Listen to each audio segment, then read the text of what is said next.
Chapter 11. Until I turned 10-3, Luna and Jean had an age gap of 19 years, which was to no surprise as they were respectively Siren and Rose's first and last children. With such a large age gap, there are many cases where the older sibling dotes on the younger one, but that wasn't the case for Jean in his first life. And so, with Luna's sudden visit, Jean was more panicked than joyful. This is somewhat concerning. Has my eldest sister ever shown interest in our other siblings as well? Despite rummaging through his memories, Jean couldn't remember a similar event in the past. The nickname the public used to call Luna was the White Whale. She was aloof, distant, and hard to get in touch with, just like the white whale in the myths. And since there was only a single white whale in the world, the nickname also reflected her antisocial tendencies. Greetings to the eldest lady. Greetings to the eldest lady. The knights who were gathered for Jin's birthday all ran outside and shouted in unison. Even though she had yet to enter the castle, the servants in the dining room also began to bow. In advance. Let's head downstairs to welcome my sister, Nanny. Gilly was dumbfounded and staring into nothingness. Having the opportunity to meet the clan's eldest child was rare, yet extremely nerve-wracking. Ah yes, young master. Jean and Luna came face to face in the central hall. It was the child's first time seeing his eldest sister ever since the selection ritual. Dazzling silver hair, porcelain-like skin, and deep eyes that appeared to pierce through everything in their vision. Luna's deep gaze contained an inexplicable sense of danger and menace. Those were the eyes of someone who had slain myriads of powerful warriors around the world as she slowly approached the realm of a sword emperor. As they made eye contact, Jin's heart began beating furiously. So this is the gaze of someone who's close to being the world's strongest. However, Jean hadn't the leisure to admire her forever. He couldn't put aside the possibility that she had come all this way as she had somehow sensed Muraken's awakening. If that were the case, Jean had to come up with a solution to his pinch. As he racked his brain, Luna appeased the knights around them by speaking out first. You've grown a lot. A cold and dry voice. It wasn't a tone suitable to address a sibling she hadn't seen in 8 years. However, Jean sensed a faint amount of goodwill within that dry voice. Nonetheless, it was far too early for him to let down his guard. Thank you for coming all this way. We would have prepared a far more suitable feast had you notified us in advance, elder sister. That's cute. But there's no need for such hospitality when I'm simply visiting my younger brother. Luna replied as she patted her brother's head. To think that his eldest sister, with whom he had barely talked to in his past life, was patting him. Jean couldn't understand what was happening. Just why? Why is she acting like this? The same question kept repeating itself in his mind. When Siren had come to visit, everything occurred as he had predicted. But he just simply couldn't read through Luna's true intentions. However, just because it was difficult didn't mean he had to stop trying. No matter how incredible of a fighter she was, Luna was still a 28-year-old lady. As for Jean, this was his 37th year alive in total, so there was no need to feel pressured. That's true. There's no need for you to do that when you're merely traveling within Runcandle territory, elder sister. But honestly speaking, since I don't know you well enough, I was subconsciously feeling nervous and on edge.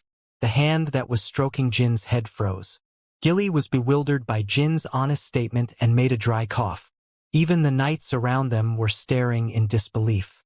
Silence ensued. The surrounding people were sweating buckets as they watched the siblings stare at each other. You were nervous? Yes, sister. Should I interpret that as you being uncomfortable around me? I'm not uncomfortable. It's just that since this is basically my first time meeting you. Another round of silence. The atmosphere around Luna was ambiguous. The knights and Gilly all thought that she would be furious, but it was the opposite. They could never have predicted the emotions they saw in the woman's deep ocean eyes. Sorrow, regret, and bitterness. Those were the emotions surfacing on Luna's face. You're right, I was being inconsiderate. You may be young, but you're still a Runcandle. How could I forget that? I'm sorry. Even Jean was taken by surprise. By her reaction. Runcandle. This large clan of swordmasters wasn't a family where siblings would support and love each other, and sacrifice oneself for a brother or sister, monitoring each other, stealing from each other, and dragging another down were the family traditions. Therefore, having heard Jin's explanation, Luna believed that the young child thought of her as an obstacle and a hindrance. That was the reason behind her sorrowful gaze. Everyone, give us some space. Actually, never mind. Can I ask your knights and nanny to leave the hall, Jean? Luna bent down and matched her eye level with her brother's. Once Jean nodded, the knights and Gilly emptied the place. While he still couldn't read her true intentions, Jean believed that Luna didn't mean him any harm. My youngest sibling. Yes, sister. The reason I came looking for you so suddenly is because I have something I must tell you. And today happened to be your birthday as well. Jean let down his guard visibly. Something to tell me? Due to father's interest in you, all of our siblings are keeping an eye on you. And seeing your attitude today, it seems I don't need to explain what that signifies. Every run candle was paying great attention to Jean, and it was to no surprise. It was widely known that Siren had come all the way to the Storm Castle last year in order to see his youngest child. Moreover, Jean had chosen Barasada during his selection ritual, so it would be weirder if they weren't keeping an eye on him. Yes, I am aware. You mean that once I leave the Storm Castle, our siblings will try to keep me in check, right? Luna removed the Axord Crantle from her back and placed it on the floor. Thud. Despite her best attempt at being quiet, it still ended up creating a large echo in the hall. That's right. So you know already. You must have been on guard against me for that same reason as well. Jean didn't answer and stared back into Luna's deep blue eyes. But this is what I wanted to tell you. I truly hope, from the bottom of my heart, that you won't take part in this dirty family feud and let your happiness slip away from your grasp. Her words came crashing down on Jin's mind. Is this what eldest sister has been thinking all this time? Is this why she didn't participate in the bloody succession war in my past life? Being the strongest of the siblings, Luna could easily take the throne from their other siblings.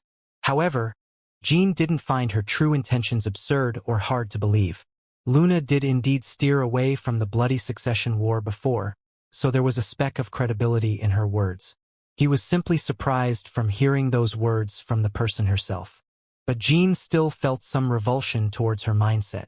If you don't want to see me be sacrificed by our other siblings during the succession war, then why didn't you say anything back in my first life?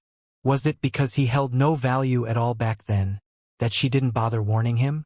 Or was it because their other siblings didn't even consider Jean a dangerous opponent in the succession war? Such questions popped up in his mind, but they were not relevant in the situation at hand. Elder sister Luna, what is it? I am very grateful for those words, but I do not intend on dropping out of the conflict. Polite yet resolute tone. I'm being genuine here. I'm not saying this because I fear you could surpass me, Jean.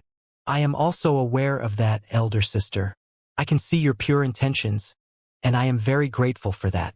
I never expected a sibling of mine to be worried about me, but I don't plan on changing my mind. Then could I ask the reason behind your decision? You may not know about this, but Jean took in a deep breath before continuing his story. There has already been an assassination attempt against me. I've never talked about it to anyone else, not even Gilly, and due to that incident, my fight has already begun. Technically speaking, it wasn't an assassination attempt but rather a curse. However, the bladed illusion curse was no different to a death sentence for a child living in the Runcandle clan. Who dared to rumble? At her shout, aura began to pour out of Luna's body, expanding in the empty hall. A rumbling shook the closed space as the aura swirled around in a whirlpool. A sibling of ours dared to attempt to kill you inside the Storm Castle. Who was it? Was it the Tana twins? That I cannot tell you. Despite his dry response, Jin's heart and chest felt warm and content from seeing Luna get enraged for his sake. But rather than being unwilling to tell you, I am incapable of answering that question, as there are many things I'm unaware of as well. Ha! There was no need to continue this conversation. Luna could only accept the fact that her youngest brother was already far too involved in the family feud to break free now. As Luna tried to sort out her mixed feelings, Jean carefully approached her and hugged her around the neck. But I am extremely happy to have learned that not all of my siblings despise me and are after my life, elder sister. Jean, my brother. This saddens me so deeply. Who could have thought that the famous white whale was such a sweet and tender sister? Jean no longer thought of her as a terrifying 9-star knight, but instead considered her a mere human being who was suffering within this messed-up family. Please don't be so dejected. After their conversation inside the hall, Luna stayed at the castle for another 2 hours before leaving. Jin's bleak and desolate birthday was brightened by his sister's presence. I never knew there was such a kind side to my eldest sister, Jean thought to himself as he touched the pendant around his neck. It was Luna's birthday present for him. She told me to break the gem on the pendant when I'm in a critical situation I can't deal with. If he broke the deep blue gem on the pendant, Luna would be sent to Jin's location just once. She had obtained this artifact after killing a demon a while ago. Oh kid, that thing around your neck. Isn't that demonic beast King Orgel's pendant? It is. Damn, you got yourself a priceless birthday present. Dozens of monarchs and rulers lost their lives trying to obtain that pendant 1,000 years ago. Demonic beast King Orgel? Who's that? An incredible demon from back in the days. I could recognize that at a glance. I imagine you received it from the person with the powerful aura I sensed earlier. Damn, you basically have an extra life now. Congrats, kid. Murakin was aware of the pendant's effects. I can see that it's an amazing artifact. But Murakin, did you say powerful aura? You felt that from down here. Of course I did, brat. I may have lost a lot of my strength, but I'm still a dragon. Who was it? I first thought it was your father, but seeing how they noticed me and still left without making a fuss, I imagine it was someone else. What? Wait a second. My eldest sister noticed you, the bewildered Jean asked back. Haha. So that aura's owner was your sister? I see that this clan is still as crazy powerful as ever. I was even thinking of grabbing you and running away if things went south. Ah. Well, seeing how she gave you Orgel's pendant, I don't think your sister will tell the other clan members about us. Today was a great day. So you think my sister will just let it pass? I bet 100 apple pies on that. If she were narrow-minded, she would never have given you that pendant in the first place. You have a great sister. Ah, I'm so jealous of you, kid. Whereas my sister is... As Murakin began describing his elder sister, Jean pondered on what to do if, in the 1 in a million chance, Luna decided to tell the clan about Murakin's existence. However, he soon remembered Luna's last words before leaving, and soon calmed down. I just want you to remember this, Jean, my brother. No matter what you do, no matter what you become, I will always be rooting for you. Chapter 12. Departing the Storm Castle 1. And so, another 6 months went by. March 12, 1790. In the Mytel Kingdom, located south of the Storm Castle, spring was finally here. In another half a year, Jean would turn 10 years old and leave the Storm Castle. In the end, Luna never informed the clan about Murakin's existence, just as he had bet 100 apple pies on it. However, he didn't get a single apple pie for winning that bet, as Jean also ended up betting that she wouldn't betray them. So technically, Jean had also won the wager. The past 6 months were a period of peace and boredom for the knights and servants working at the Storm Castle. On the other hand, it was a period of growth and development for Jean, for whom time went by in a flash. I'm sick of this. I'm so freaking sick of this. Murakin spoke as he stared blankly at the soon-to-be 10-year-old. Not only did you manage to reduce the time it takes you to transfer mana from 10 minutes to 5 seconds in a single year, you also learned how to release mana in half a year. And you act as if it's so easy for you. I can't believe my eyes. Just as Jean had planned, he mastered mana transfer in 1 year instead of the 2 years Murakin had predicted, and mastered mana release within the 6 months after Luna's visit. Jean successfully held himself back and learned how to fine-tune his control over mana. And that wasn't the only favorable result. In his past life, he rushed to quickly reach the 5-star stage within a mere 3 years, so he had no time to train and practice the basic techniques. Since he was already 25 years old by the time he began learning magic, he didn't have the leeway to take his time learning the basics. However, now that he had repeatedly practiced mana transfer while making sure he had full control over his speed, Jean felt like he had attained a new realm of magic. It was like the difference between sprinting and taking a slow stroll. The scenery one sees during those two instances are completely different. I've always behaved the same way ever since I met you, so no need to overreact now. In addition, after Luna's visit, Jean began to train mana release. Just like mana transfer, it was an easy task for the regressor, but he still practiced seriously for 6 months. And through this training, he realized that his past life's basics were sloppy. Be grateful that you're currently living in the Storm Castle, kid. If this were the Vermont Empire's academy, the others would have alienated you for your talent. Jean had heard the exact same words dozens of times from his past life's master. I wonder what master is doing right now. I suppose he's just a shitty brat whose nose keeps dripping or something. The boy recalled his master's face. The magician who had informed Jean about his talent in magic and taught him everything was, in fact, 2 years younger than him. Despite that, he was a 7-star magician back then. Actually, he was almost at the 8-star stage. Geez, there are far too many geniuses in this world. I can't let myself be pushed around by them. I need to devote myself to my studies and training. Jean shrugged with a smirk forming on his face. Then, will you teach me how to release spiritual energy starting today? That's right. Tell me when you're done transcribing those books. Murakin, do you care that little about me? I already finished transcribing all the books a week ago. Except for the ones Jean didn't need. He had fully copied the contents of all the secret tomes that were only available to the clan's flag-bearers. He still couldn't understand every notion and idea explored in the books, but Jean would slowly realize their meanings in the future as his swordsmanship got better. All that was left for him to do before leaving the Storm Castle was to learn how to release spiritual energy. When Murakin first mentioned this technique, he never imagined Jean would be skilled enough to start learning it before leaving the castle. The dragon had only told Jean about the technique in order to motivate him to train harder, but it seemed that Murakin had underestimated the child. He would be at Jin's mercy until they left the castle. Oh right, that's true. It's not that I don't care about you. It just slipped my mind. Well then, let's begin now. With a serious tone, Murakin sat down with his back straight, and Jean followed suit. I'm warning you in advance, but releasing spiritual energy isn't a technique you can quickly master. It'll take longer than it did for mana transfer and release. I know, so don't be impatient.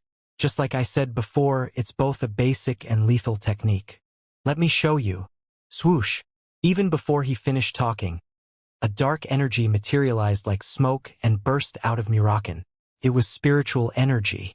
If Jin's spiritual energy was like a light fog that blurred one's vision, Murakin's spiritual energy was like the deep abyss that could swallow light and extinguish it.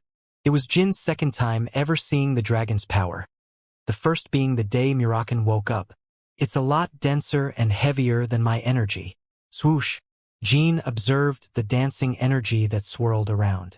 It felt as if the energy was waving at him, telling him to approach it. Jean caught himself about to reach out to the dark smoke. The energy's color is different, but overall it looks similar to mana release, right? Yeah, but it does feel a lot more mysterious.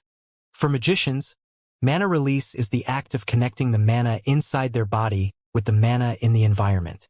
What's the intention behind that technique, Jean? It's for mana recovery and strengthening. That's right. By releasing mana, the body is open to accepting the outside mana. Then, you can use the outside mana in order to recover your own, or to strengthen the magic spell you're about to cast. Releasing spiritual energy is more or less the same, but there are a few differences. What are they? Releasing spiritual energy isn't connecting your energy to the energy in your surroundings. It's connecting the natural energy around you to your inner energy. So, it's the other way around? It was somewhat difficult to understand this notion. The aura and magic inside humans behave like rivers. The water in rivers always flows towards the open sea. Rivers are never bigger than seas or oceans. They're offshoots of the sea that branch out into the land. However, it was the opposite for spiritual energy. Shadows. Murakan spoke out as he waved his hand to disperse the smoke covering half of his appearance. Spiritual power is derived from shadows. In that case, where do shadows come from? It was a simple and short question, yet it was full of divine subtlety. I imagine that they come from Sadaret. It's not I imagine. All shadows in this world unambiguously originate from Sadaret. He's the master of all shadows around the world, and you are his one and only contractor. Murakan voiced powerfully as he continued. In other words, you can also become the master of all shadows around the world. The countless offshoots around the world called shadows would gather to a singular point. To the sea. To Jean Runcandle. That was the theory behind spiritual energy release. Murakan's spiritual energy began to swirl in countless tiny vortices, no bigger than plums. They then suddenly fused and created a bright and colorful pattern. Pay close attention to what's about to happen. Jean focused all his senses and observed his surroundings. It felt like time had slowed to the speed of a crawl as he tried to see what change the energy release would bring. What on earth? Jean could only gasp in shock when he noticed a big change. Near the glass coffin behind Murakan were several candlesticks and torches. The shadows of these light sources in the underground chamber extended like long streams of water and began flowing towards Murakan's energy whirlpool. Jean turned back to observe the other objects in the room, and the same phenomenon was affecting the bookshelf's shadow. Soon, a sudden dizziness struck the child. A powerful sense of dissociation encroached upon him. He could feel the damp sweat in his tightly clenched fist. An urge to take several steps backwards rose in him. Is this an illusion? As soon as such thoughts came to mind, Jean shook his head to clear his mind. However, the phenomenon occurring before him was no illusion. The shadows of the objects in their surroundings were indeed gathering towards Murakan. It looked like a supernatural spectacle. The overwhelmingly menacing aura around Murakan made Jin's hair stand on end. It was as if not a single existence in this world could ever kill the being before Jean. And Jean instinctively realized that he couldn't let this threatening aura crush his spirit. According to Murakan, the ones who should be trembling in fear were the shadows. Because one day Jean would be the one wielding that dark and terrifying power. Murakan smirked at the sight of fear dissipating from the child's eyes. Good. That should be the attitude of the promised contractor of 1,000 years. Swoosh! The shadow vortex soon halted its movement, and the rivers of shadows returned to their respective positions. Having gone through an intense experience about the extent of this power, the usual peaceful and calm scenery around him somewhat felt pleasing, unlike before. It was like the night had passed, or maybe like a festival had finally ended. The last stream of shadow reached its original object, and the oppressive atmosphere had completely vanished. Jean was sweating buckets, but wore a refreshing smile as he pulled his drenched shirt away from his chest. How was it? Incredible. Is that all? You do realize that was the great Murakan's killer blow, right? It was like you had complete control over day and night inside this room. Murakan nodded, seemingly satisfied by Jin's spontaneous comment. Day and night. I haven't heard that expression in a long while. People love associating users of spiritual power with those kinds of words and expressions since ancient times. Things like ruler of the night or creator of darkness in daylight. They're pretty childish, honestly. Yeah, that's so embarrassing. I know, right? And ruler of the night is a nickname that holds so many misconceptions and prejudices. For your information, people used to call me that around 2,000 years ago. Actually, it's technically not wrong to call me that. Wahahaha. Is this dragon seriously saying such cheap jokes in front of a child? Jean swallowed his comeback and giggled. In any case, do you understand what spiritual energy release is? Technically, it's just like a different version of mana release, so I assume you understand the principle behind it. I've got a good grasp over it. Just give me 1 hour. I think I'll be able to do it. Get off your high horse, kid. Like I said earlier, releasing spiritual energy isn't something you can master in a short period of time. I know that. I didn't mean I could master the technique with your level of proficiency in an hour, but I think I could at least manage a small energy release. You know, like how the simplest of sword slashes performed by a novice and a swordmaster can be completely different. Exactly. That's why I said that spiritual energy release is both a basic and lethal move. Then, what level of mastery was the technique you showed me just now? Around intermediate level. Maybe a bit above intermediate. Intermediate. Jean was sure of himself. Even if a grand magician from the Zipfel clan were to perform a 9-star magic spell, it wouldn't be any stronger than the energy release he had observed just now. Murakin hadn't used the spiritual energy to destroy anything in order to show its strength, so Jean had no concrete proof to back his opinion. However, even if he didn't see its destructive power with his own eyes, he could accurately sense the spiritual power's superiority over 9-star magic. If you fully master this technique, you could even completely annihilate an army of 1 million in an instant. Having the shadow taken away from a life form is synonymous to death. Crack! A couple of torches placed in the corridor suddenly broke apart and fell to the floor. And having the shadow taken away from an object is synonymous to destruction. Jean couldn't hide his shock, and blankly stared at the broken torches. Still, damn it, I did my best to hold back so that nothing would get destroyed. So why did those torches break? We'll have to fix those before leaving the castle. What a pain in the ass. Crack, crack. The torches weren't the only things that broke down. The stone parts of the glass coffin Murakin was slumbering inside of had large fissures across them. Fuck! A deep sigh escaped the dragon's mouth as he frowned. He now had small chores to do while waiting for Jean from here on out. Chapter 13. Departing the Storm Castle, 2 Orgel's Pendant, the Phoenix Heart, and the manuscript of the Secret Tomes. These were the physical gains Jean had obtained during his stay in the Storm Castle. And according to Murakin's explanation, Jean could use the pendant to summon Luna once. Moreover, the artifact's effect also provided him a powerful immunity against 5-star or lower attack spells. Additionally, the pendant could amplify the effects of magic buffs cast on its user.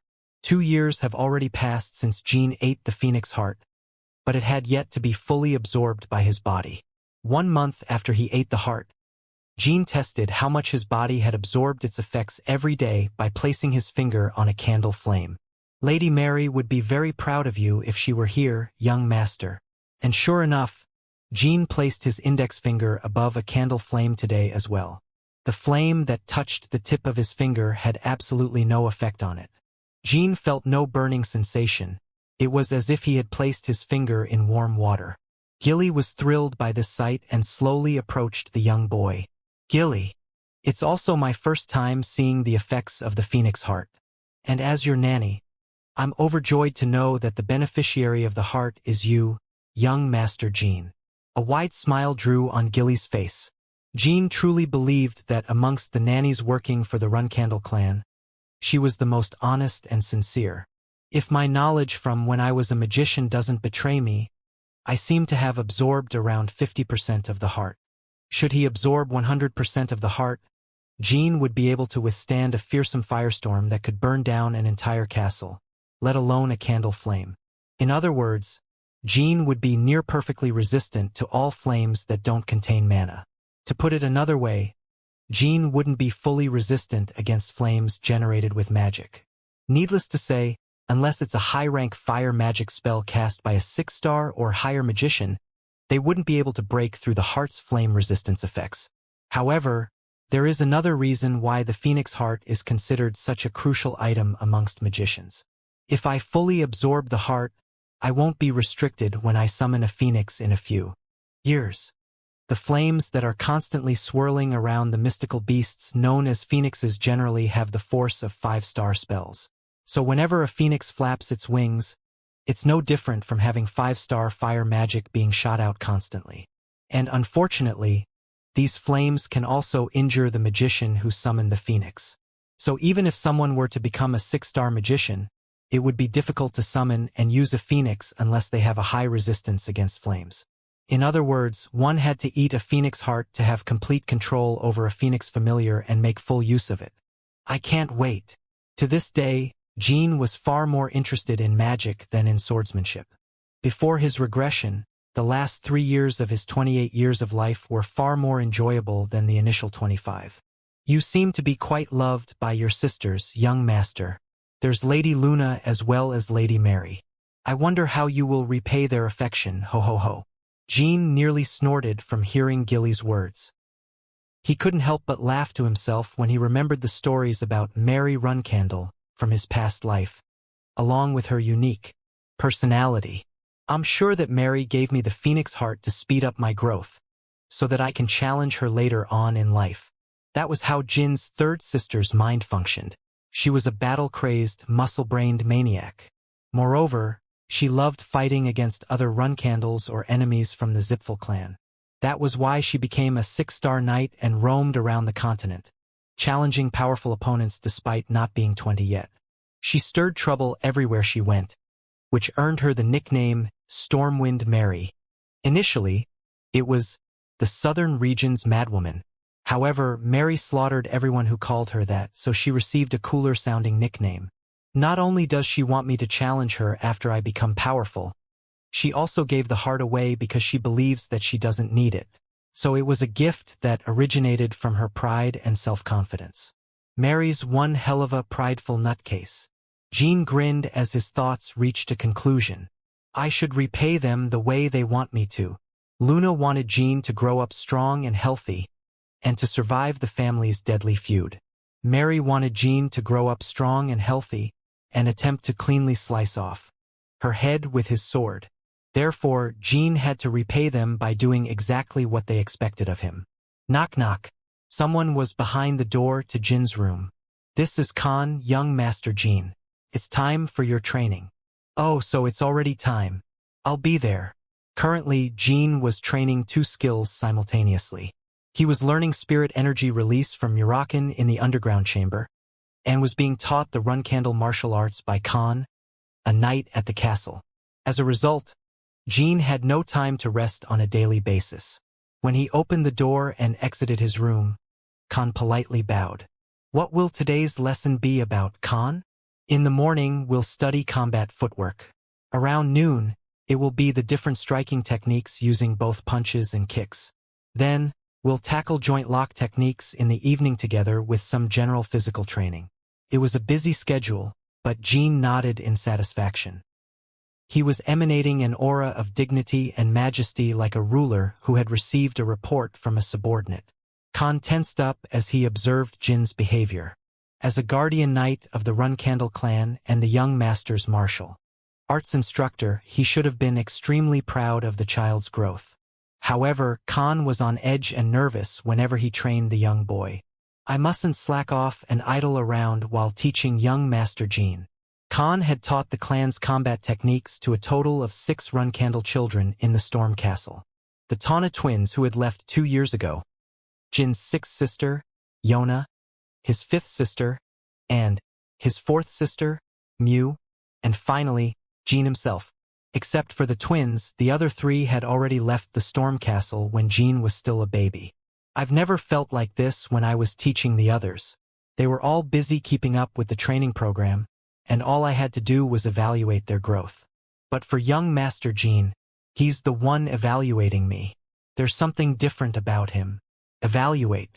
Normally, the instructor is the only one with the right to evaluate his student, similar to the relationship between a boss and a subordinate. But Khan could sense that Jean was inversely evaluating his teaching skills. And it happened on a daily basis during their training sessions ever since their first lesson. During the exhausting physical training when Jean would sweat buckets, during the exercises where he'd get bruised and his youthful skin would tear and burst, even during the spars when he'd get thrown onto the floor, Jean would always be closely observing Khan's teaching skills. This was a first for Khan. However, he didn't find it unpleasant or uncomfortable.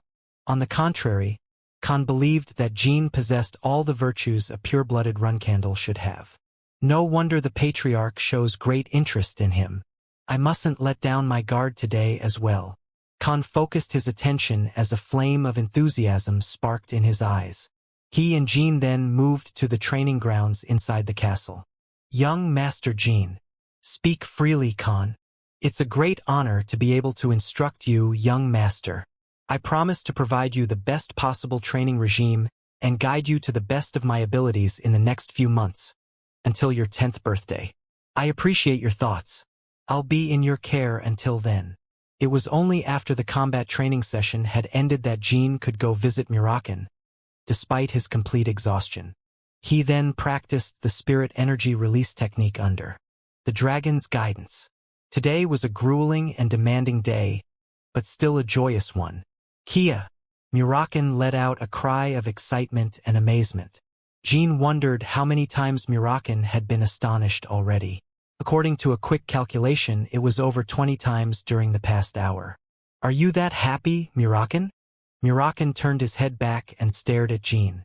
Is that even a question, kid? I can finally get out of this boring and stuffy place. And it's tomorrow. 2 years have passed since the Tawna twins left the castle. But for Jean, the 2 years went by in a flash. He had countless more things he wanted to learn and practice, so he would have loved to stay for a few more years. He's right. Up until the day I met him down here, I also found every day boring as hell in this castle. He had graduated from Khan's combat lessons 10 days ago with his instructor's recognition, and he had achieved double the progress Murakan had expected Jean to accomplish when it came to spiritual energy release. In the clan's history, there was not a single run candle who had achieved as many feats as Jean during their stay in the Storm Castle. Normally, the only training the Runcandle children could receive at the castle was combat training. Thus, it was to no surprise that Jean was the highest achiever ever. However, the boy in question was still not satisfied. I wanted to reach 5-star in mana and 2-star in spiritual energy before leaving the castle. Oh well, I guess I was being too impatient. He was indeed being impatient. Even in the entire world's history, there was not a single individual who had gained such powers at the age of 10. Stay calm. Don't rush. My achievements so far are already impressive enough. If the world knew about my powers, everyone would treat me like an unprecedented genius. Today was October 30th, 1790. Tomorrow, the Runcandle clan's guardian knights would arrive to escort Jean back to the clan's main house, the Garden of Swords. By the way, if you leave this place, what do we do about your empty coffin, Murakan? It'll be fine. Those who come down here will just read those books and won't notice that I'm not inside. How will they not notice it, even though you fixed that glass coffin? The insides are still empty. Kuhaha. Your knowledge in magic is still lacking if you're worrying about such things. Kid. Sheesh, fine. Then tell me what your failsafe plan is. I just need to create an illusion of myself lying down inside the coffin using draconic magic. Holy cow! You can do that? Jean almost spontaneously shouted that out, but barely held himself back. According to his knowledge, illusion magic couldn't recreate elaborate images. Who do you think I am? I'm a dragon. Moreover, the shadow dragon. Creating an illusion like that is as easy as blowing my nose into your shirt. Amazing. Is it possible to maintain the illusion over a long period of time? That might be harder even for me. Oh well, what other choice do we have? I'll just do my best to sustain it for as long as possible until you grow old enough to protect yourself. So be grateful, alright? Respect and revere me. Alright, kid. That's exactly why I brought you a little special something today. As Jean opened up the basket, stars shone in Murakan's eyes. The basket was filled to the brim with strawberry pies. Gilly had made them, using the Mytel Kingdom's first harvest. Strawberry pies. My strawberry pies. Jean grinned as he watched Murakan wolf down the pies before him. He then took out a few bottles from the cloth bag that usually held his notebooks. Those bottles. Don't tell me. Is that alcohol? Yep. Since today's our last day here, I stole some without letting my nanny know. So you do have some humanity left in you, kid. My time spent educating you was worth it. Ha ha ha. He was such an easy dragon to manipulate.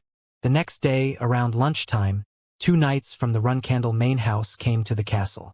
There were fewer escorts compared to the time the Tawna twins left the castle, but both escorts were 7-star knights this time around. Young master, you must steel yourself now. From here on out, your every desire won't be fulfilled. It will be difficult for me to bake you strawberry pies all the time too. Gilly spoke in a solemn tone as she stared directly into Jin's eyes. The main house won't be as tranquil and peaceful as our days here. You must keep that in mind. Jin's days at the Storm Castle were rarely tranquil and peaceful due to his constant training sessions, but he adjusted his attitude to the serious atmosphere. I know. Don't worry, Gilly. I'll keep that in mind. I will faithfully assist you to the best of my abilities out there, young master. Well then, let us go. Guardian Knights Jerome and Holtz greet young Master Jean. The 2 of us will safely escort you to the Garden of Swords. The knights from the main house politely saluted the young boy. A steel, horse-drawn carriage was waiting for them at the bottom of the mountain. Later, during the night, a group of unidentified assailants attacked the steel carriage belonging to the Runcandle clan. Chapter 14, Attack. Jin's days at the Storm Castle were accompanied by constant rain. However, once they descended the mountain and reached the bottom, the scenery was white. It was the Mytel Kingdom's first snowfall. Moreover, a heavy snowfall. Within hours, the snow had piled up to knee level. Due to this pure white landscape, the carriage had to slow down its pace. The knights Jerome and Holtz got off and began to sweep the snow in their way with their swords. We should take refuge in a village nearby and wait for it to stop snowing, young master. Even if we were to reach the capital without stopping, we wouldn't be able to use the transfer gate due to the snow. You're right. We've got no choice. Although this was Jin's first time seeing snow in a long while, he wasn't particularly excited about it due to their grave circumstances. A carriage advancing slowly, and a snowfall that seems to be attempting to swallow the entire world whole. Jean was flipping through his notes, the transcripts of the secret tomes at the Storm Castle, in order to kill time. But in the middle of the night, swoosh, neigh dash, suddenly the 2 horses, pulling the carriage, screamed out in horror. The 3-star magic spell, Icicle Shot, had pierced the horses' flanks. The carriage shook as if it were about to flip over, and in the next second, the coachman was killed by the same spell. We're being attacked. Please stay inside the carriage, young master. It's an attack. Jerome and Holtz shouted out loud. Immediately, Gilly covered Jean with her body and observed the situation outside. The usual gentle and kind gaze was nowhere to be seen. Her eyes appeared to be burning with rage as she showed fierce killing intent. We'll be all right, young master. You have me and 2 7-star guardian knights to protect you. No need to worry. A calm and relaxed voice. Jean had seen Gilly behave like this a couple of times in his past life. It would happen every time the Runcandles got attacked and Jean was in danger. There are around 20 assassins. They seem to be composed of magicians and warriors, but we cannot eliminate the possibility that they have archers with them. I have yet to determine whether there are 7-star or higher enemies. Gilly reported her own observations of the situation. The Runcandle nannies were all 7-star or higher warriors. Before long, Gilly's weapon, a claw, revealed itself from within her sleeve and gave off a sharp glow. What a mess! An attack as soon as we left the Storm Castle? Who are they? Although Gilly was trying to reassure Jean, he was far more composed than the nanny was. Fear due to the sudden attack? There was no way that was possible. He had 3 7-star combatants by his side protecting him. And if the worst was to come, he could use Orgel's pendant. As long as the pendant was with him, he could definitely survive any threat a single time. If they're willing to attack a Runcandle carriage, these attackers aren't nobodies. Since the knights couldn't detect them beforehand, there must be at least a 6-star magician amongst them. Jean was calmly evaluating the situation outside. The carriage wasn't attacked after those first few spells, and I can hear weapons clashing in the distance. In other words, the enemies were hiding in the distance, and Jerome and Holtz went after them to counter-attack. As his thought process reached that conclusion, Jean realized that something was wrong. Gilly. Yes, young master? Jerome and Holtz. Those two weren't sent by the clan. That, or they're traitors. Young master, what are you talking about? Everyone at the Storm Castle knows of their faces, including me. They're definitely Jerome and Holtz of the clan. Even Jean knew of their faces. He had come across them a few times in his past life. Nevertheless, Jean had his reasons for treating them as impostors or traitors. Gilly, the guardian knights of the clan, never leave the Runcandle children unattended like this, even if the nannies are with them. Ah! One of those two should have stayed next to the carriage. But Jerome and Holtz both went out to engage the enemies. They're either traitors or impostors. Gilly checked the situation outside through the window. Just as Jean had remarked, Jerome and Holtz had left their positions as soon as the attack began. Crack! Gilly's face distorted in fury as she grinded her teeth. The anger was directed towards the two traitors, as well as to herself for noticing the situation only after Jean had pointed it out. I apologize, young master. I will make sure to receive severe punishment for this oversight of mine once we return to the clan. As of right now, Gilly McRolin will protect young Master Jean as a member of the Runcandle clan. Please be patient and lenient even if my protection ends up being somewhat drastic and violent. While it's important to get us out of danger, it's also crucial to learn who these assassins are, since they may be allies who are here to rescue us from those two traitors. Yes, young master. I will not bring dishonor to the clan. Gilly suddenly swung her claw diagonally while still being seated. The steel carriage was cleanly bisected and easily fell apart. Jean could now see the sky from inside the carriage. She then immediately carried her young master and jumped out of the metal, running like an arrow flying with the wind. Since the traitors had prepared the carriage, there could have been hidden features to prevent them from escaping. Therefore, the nanny had to be quick in order to avoid all the potential traps. Due to the darkness of the night and the heavy snow, their visibility wasn't any better outside. All they could see was some flashes and sparks about 200 meters away from them, since the both of them left to fight the attackers as soon as the battle began. They must have judged that they couldn't stop the enemies alone. If the opponents that Jerome and Holtz were fighting against were Jin's allies, then the boy and the nanny were about to be saved. But Jean couldn't discard the possibility that the attackers were, in fact, other enemies who had different goals than the two traitors. Nevertheless, Gilly carried the boy and ran towards the battlefield. Find Jean Runcandle. Team 3. Block the one on the left. The voices of those who had attacked the carriage. At a closer look, Jerome and Holtz were fighting on equal grounds against 20 or so opponents. Young master, why did you leave the carriage? This place is dangerous. Please return to the carriage for now. Jerome and Holtz shouted towards Jean when they noticed him. Shut it, you dirty, treacherous bastards. On whose orders are you two here? How dare you attempt to kidnap the young master? Gilly wrapped aura around her claw and glared furiously. The face of the two traitors distorted visibly, and smiles began forming on the attackers' faces who had surrounded the 7-star knights. That woman is Gilly McRolin. Jean Runcandle's presence has been confirmed. All men, prioritize the protection of Jean Runcandle. The attackers were indeed the boy and nanny's allies. Jean felt somewhat relieved. If Gilly joined forces with them, he wouldn't have to break Orgel's pendant in order to activate it. The battle came to a sudden standstill with Jin's arrival. During this short moment in time, the boy scanned the armors and robes of his presumed allies. A leaf and a black grebe. It's the Yuta clan and the Black King mercenaries. The Yuta clan was a clan of magicians in the Mytel Kingdom, whereas the Black King was a group of mercenaries that could be considered one of the strongest mercenary groups out there. Since there was only a single black grebe on their crest, it seemed that it wasn't their most elite troops. Nonetheless, each mercenary was in the 5-star realm, and the Yuta magicians seemed to be masters of their craft. So they aren't traitors but imposters. The horses and coachmen were killed with the icicle shots, due to a failed preemptive attack. Having surveyed his allies and observed their strength and numbers, Jean came to a sound conclusion. If Jerome and Holtz were truly 7-star knights, they could have easily decimated the 25-star attackers.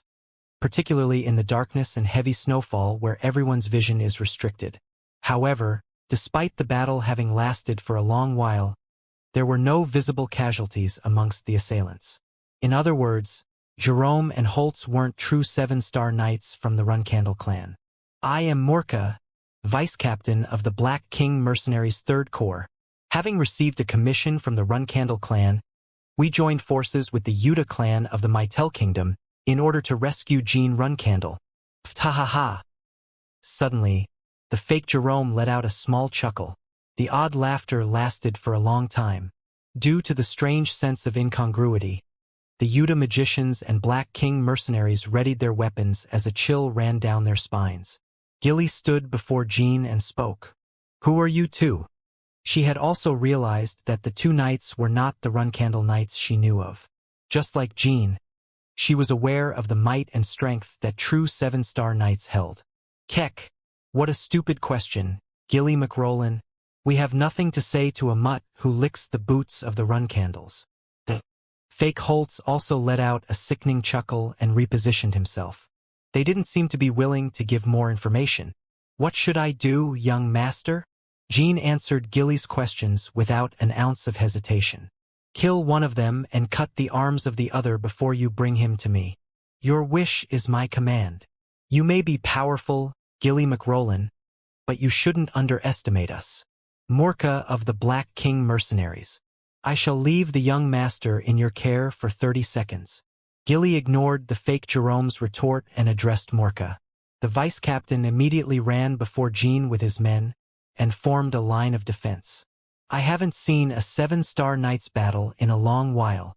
As Jean thought to himself, Gilly had already shot towards the two impostors. As she flashed across the snow-filled landscape, the air tore as a sonic boom blasted. She was a speeding arrow. The mercenaries and magicians couldn't believe that one could reach such speeds by running on this thick layer of soft snow. Rip-dash! The 3-pronged claw tore through the fake Jerome's neck. The impostor couldn't even react to the nanny's speed. He only noticed his incoming death when his head touched the snow. The fake Holtz, who was next to Jerome, turned around in order to find Gilly's figure, who had shot past them. However, he couldn't follow her movements with his untrained eyes. As he tried to retaliate by swinging the sword in his hand, thump, the sound of his right arm and sword falling into the snow reached his ears. Oh! Slash! Swoosh dash! The fake Holtz somehow managed to avoid Gilly's follow-up dance of fury a couple of times. However, that was his limit. Without his right arm, his unbalanced body couldn't properly follow his mind's orders. Before long, Gilly's claw cleanly cut off her enemy's left arm. 7 seconds. Barely 7 seconds had passed since her involvement in the battle. Gilly used the remaining 23 seconds to stop the blood pouring out of the victim's wounds. She cut off the dead Jerome's long hair to tie up Holtz's armless stumps.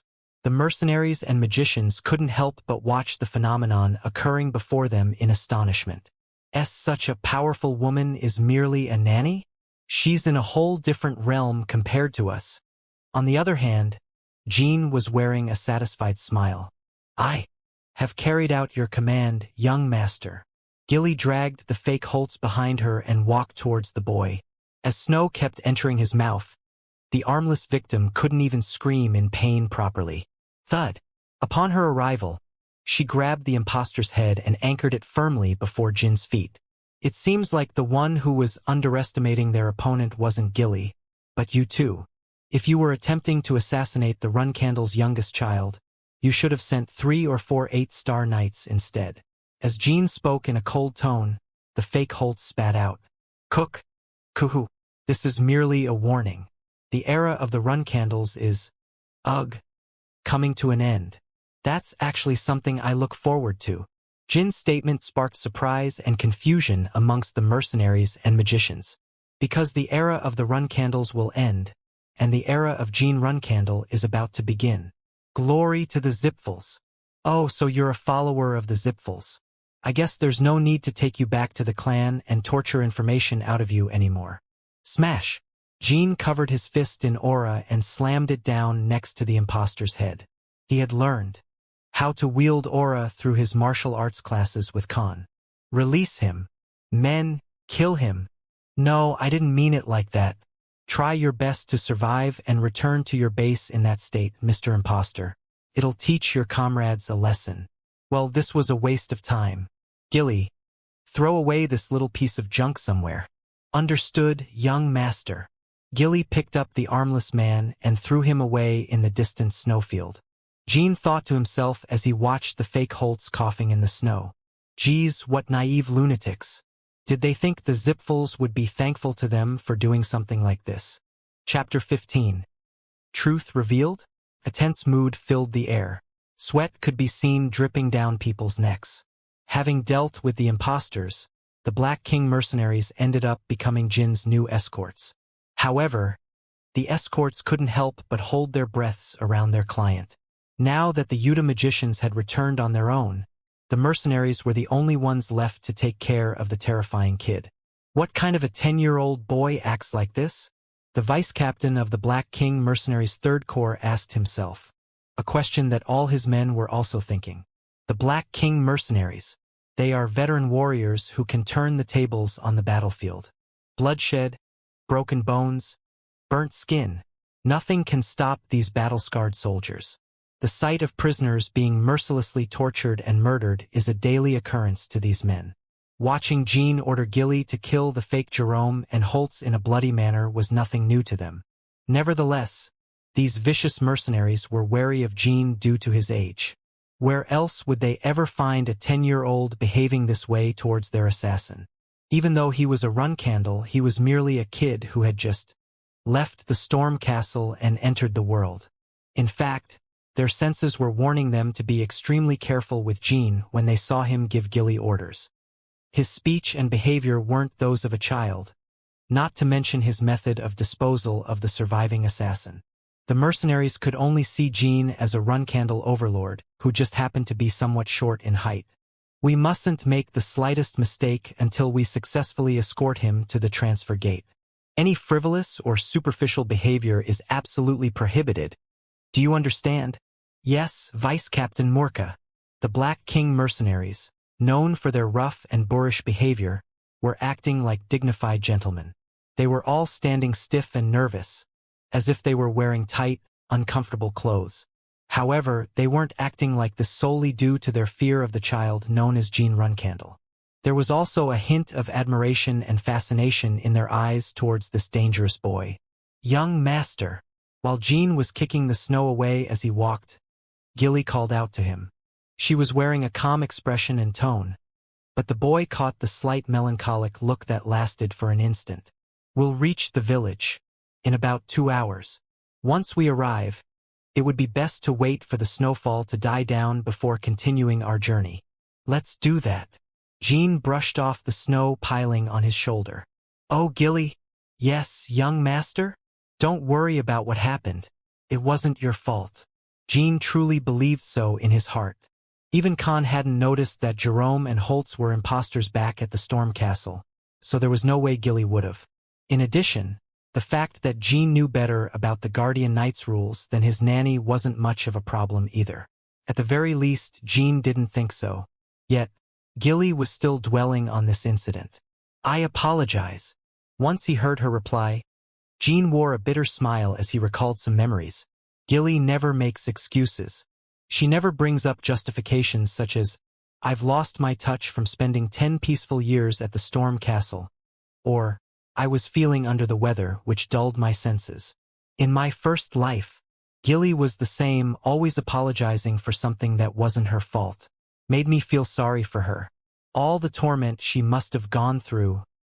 Before his regression, the only person within the clan who unconditionally cared for Jean was Gilly. When Jean was banished, her life took a terrible turn and she became miserable. Nevertheless, Gilly never blamed her young master. Even when her 7-star aura was sealed and she was kicked out of the clan with Jean, she repeated the same sentence as today. I apologize. Once we return to the main house, I shall accept any punishment for. Enough. I told you not to worry about it, didn't I? It's an order. Gilly lowered her head. I understand. You may be my nanny, but you're also my lone guardian knight right now. If you continue brooding over a minor mistake which doesn't bother me, you won't be able to protect me to the fullest extent. I hope I won't have to repeat myself. Jean didn't want to talk to Gilly in such an overbearing manner, but it was the only way to get her to listen. In this life, it was his turn to protect his nanny. Even if Jean had to act cold-blooded at times, he had to make sure the harsh reality wouldn't crush her kind and warm heart. It was the boy's turn to lead his nanny to a better life. Your wish is my command, young master, Gilly answered as she bit her lower lip. She was aware that Jin's indifferent tone was due to his goodwill towards her. Why did such a bright and intelligent young master have to get stuck with a dull and slow nanny like me? I should come to my senses and make sure no other troublesome matters bother the young master today. Becoming a person worthy of the young master. As she made a pledge to herself, Gilly tightened her fist and raised her head. Feeling relieved by her resolute face, Jean began to think about the assassins. The fake Jerome and Holtz. They were part of a radical group of Zipfel followers and had perfectly disguised themselves, fooling everyone at the Storm Castle. It was impossible to create such a perfect disguise with magic. Transformation was a special privilege granted only to dragons, and even with that power, it was impossible to perfectly replicate and imitate another individual. In that case, how did the assassins recreate the knight's appearance without any imperfections? Once they verified the deaths of the real Jerome and Holtz, the Runcandle main house immediately dispatched the Black King mercenaries who were on standby in the Mytel Kingdom, and began to investigate the identities of the imposters. However, Jean didn't expect them to discover anything. The entire world was crawling with followers of the Zipfel clan. Blaming and executing them all would be impossible to achieve, both practically and politically. Moreover, revealing the assassination attempt on Jean and arranging a search warrant around the world would be unfavorable to the Runcandles. Therefore, the Runcandles will definitely do as usual. They'll find a random group of Zipfel followers and punish them to make an example out of them, and instill fear in the others. However, Jean already knew who the mastermind was. Bouvard Gaston. Technically speaking, he wasn't the mastermind, but the culprit behind the excellent disguises. According to Jin's knowledge, Bouvard Gaston was the only person in this world who could successfully create a perfect transformation. By the time Jean turned 20, Bouvard's identity was revealed to the world. The Vermont Empire had dispatched a group of special forces in order to track down the unknown criminal behind the transformation crimes, and finally captured him after a 10-year pursuit. Jean still remembered how the news about the transformation criminal Bouvard spread around the entire world in his first life. In the future, people would come to learn about Bouvard. However, Jean was the only person who knew about him in his current life. His perfect transformations would be quite useful to have. If I win Bouvard over and make use of his skills. But Jean then shook his head. He's a complete lunatic. When Bouvard was imprisoned in Vermont, he wouldn't stop proclaiming that he's an artist and no criminal. It would be best to get rid of him instead. At this point, he's already raised his blade against me. Bouvard was an existence that only created chaos in the world. Chaos for the sake of chaos. That was his inspiration and art style. Now that he had remembered everything terrible about this lunatic, Jean was starting to get a headache. Fortunately, there was no need for Jean to spend years searching for Bouvard. He already knew that Bouvard was pretending to be an ordinary citizen, and remembered the location of the fragmented workshop the artist was managing. We will arrive soon. If there is anything you need, please don't hesitate to tell my subordinates. As soon as one of Jin's escorts spoke to him, the morning sun began to rise. Jean had a simple meal composed of soup and eggs at the inn, before taking a rest in his room.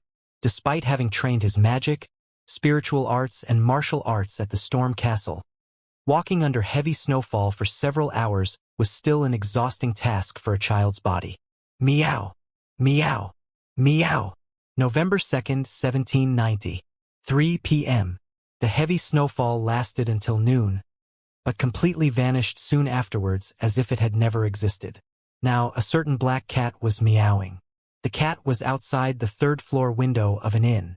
Inside, it could see a certain boy quietly sleeping on the bed.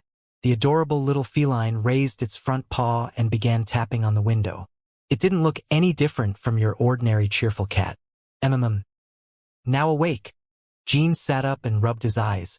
Having slept for several hours, his body now felt as light as a feather. Meow meow. Noticing the change, the cat was now violently scratching the glass with both its front paws, as if it wanted to desperately get inside. Seeing the cat's behavior, a short snicker escaped the boy's mouth. Who would ever imagine that this ultra-adorable cat was actually the great black dragon Murakan? Damn, so cute.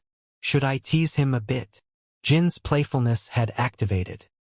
He feigned ignorance and grabbed the cup of warm water next to his bed. When suddenly, hiatus, Murakan began to get impatient and irritated. Jean realized that if he continued, it would soon be a bother to pacify the angry cat. He then stopped his taunt and opened the window. I get it. I was just joking around. No need to get so mad. Poof! Murakan instantly transformed back into a human and did a faceplant on the floor. Wabam! A heavy sound shook the room, and the nanny, who was on standby next to the door, immediately rushed inside. Young master! Clang! As soon as the unknown human on the floor entered her vision, she swiftly took out her claw. It was already covered in a layer of abyssal blue, ready to engage the enemy. We fucked up. God, why? It was all over. An unexpected situation had completely foiled his plans and put him between a rock and a hard place. Before Jean and Murakan could utter any word, Gilly shot towards the man lying on the floor and pressed her claw against his nape. Who sent you? Speak before I tear you to shreds and slice you into 1,000 pieces. She mistakenly believed that Murakan was an assassin. There was not a single speck of hesitation in her mind. As he stood agape, Jean could feel something slowly escape his mouth. It was most probably his soul and his hope for the future. Gilly, please stay back, young master. He is an extremely skilled assassin. To think he sneaked into your room without a single trace of his presence. It was not surprising that Gilly hadn't sensed Murakan's presence despite standing guard in front of the room the entire time Jean was sleeping. Because moments ago, Murakan was merely a small cat. In an instant, Jean came up with dozens of excuses he could use in order to deal with this unplanned situation peacefully. None of them were good excuses. It's impossible. There's no way to handle this situation without telling her the truth. Sigh. Jean took in a deep breath before opening his mouth. Gilly, that man isn't an assassin. Retract your claw. The nanny's eyes opened wide. She then swiftly stood up and took a few steps back. Murakan, who had his arm twisted backwards until a few moments ago, was now coughing and writhing on the floor. Young master, who is? Once you've apologized properly, greet him with respect. He is the clan's guardian, Black Dragon Murakan. Gilly couldn't believe her own ears. This shabby-looking pathetic man, who was still grunting on the floor, was the great Black Dragon Murakan? This man, who was still agonizing due to that small arm twist, was the clan's guardian? The reason Murakan was in so much pain wasn't due to Gilly's overwhelming strength, but because of the side effects of his transformation. But there was no way Gilly would know that. In fact, even Jean wasn't told about these side effects. After observing Jin's expression, Gilly obediently followed his order.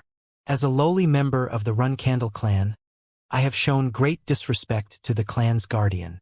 Please have mercy on me. Erg! Murakan flipped around and stared blankly at Gilly. I forgive you, my strawberry pie. Strawberry pie. As soon as she heard those words, Gilly finally realized the truth. The reason why Jean was always craving for strawberry pies. The reason he'd always go down the burrow in the Storm Castle's backyard, and why he'd always take those pies with him. She had no definite proof, but her intuition had already come to a conclusion. Whoosh! A gust of cold wind blew from the window. In the quiet winter air, the three individuals only exchanged awkward glances and stares. Gilly. Yes, young master. I'll tell you the entire truth. So could you close the door? Creak. Once the deed was done, Jean began recounting and explaining his recent years spent at the Storm Castle.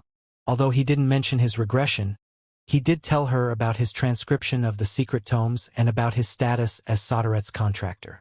Surprisingly, Gilly stayed calm and composed during Jin's story. She did, however, nod intensely during the entire time. So now you're also an accomplice. I cannot let the clan know about Muraken's awakening, nor about my connection with him yet. I'll be in your care from now on, Strawberry Pie. It was at this moment the informal group of 3 run candles, composed of a nanny, a child, and a dragon, was formed. Chapter 16. Garden of Swords 1. I mean, why didn't you tell me about the side effects of the transformation before? 1 hour had passed since the creation of the informal group of 3 run candles. Outside the inn, the Black King mercenaries were busy preparing to depart. Meanwhile, the 3 members of the new group were sitting in a circle in Jin's room, having a friendly conversation. Kid, try sleeping for 1,000 years yourself. When you finally wake up, your mind doesn't function properly, alright? Anyways, I totally forgot to tell you about it. Not only that, it's been so long that it's hard to maintain a transformation. You crazy dragon. You almost ended up staying in the form of a cat for eternity. A special privilege given to dragons only transformation. While it's a privilege, it's by no means an ability that can be called a blessing. In fact, there are a few crucial and fatal restrictions to this ability. Firstly, a dragon in a transformed state is extremely weak. If one transforms into a cat, they only have the fighting prowess of a cat. The same would happen if one transforms into a lion, fish, bird, or any other animal. Secondly, if the transformation exceeds a time limit, the dragon becomes incapable of returning to its original form on its own. Once they reach that point, the dragon begins to lose its ego and consciousness as the mighty beast, and will end up gaining the mind of the animal they transformed into. That was close. Too close. I was freaking out. In the past, I once saw a dragon transform into a fish and enjoy a leisurely life, but they ended up getting caught by a fisherman. I laughed for around 200 years because of that, but damn, I almost ended up having the same fate. Ha ha ha. I can't believe there are actually such stupid dragons out to— Oops. After accidentally letting her inner thoughts escape, Gilly immediately fixed her expression and attitude. Apologies, young master, Lord Muraken. Why are you apologizing, Strawberry Pie?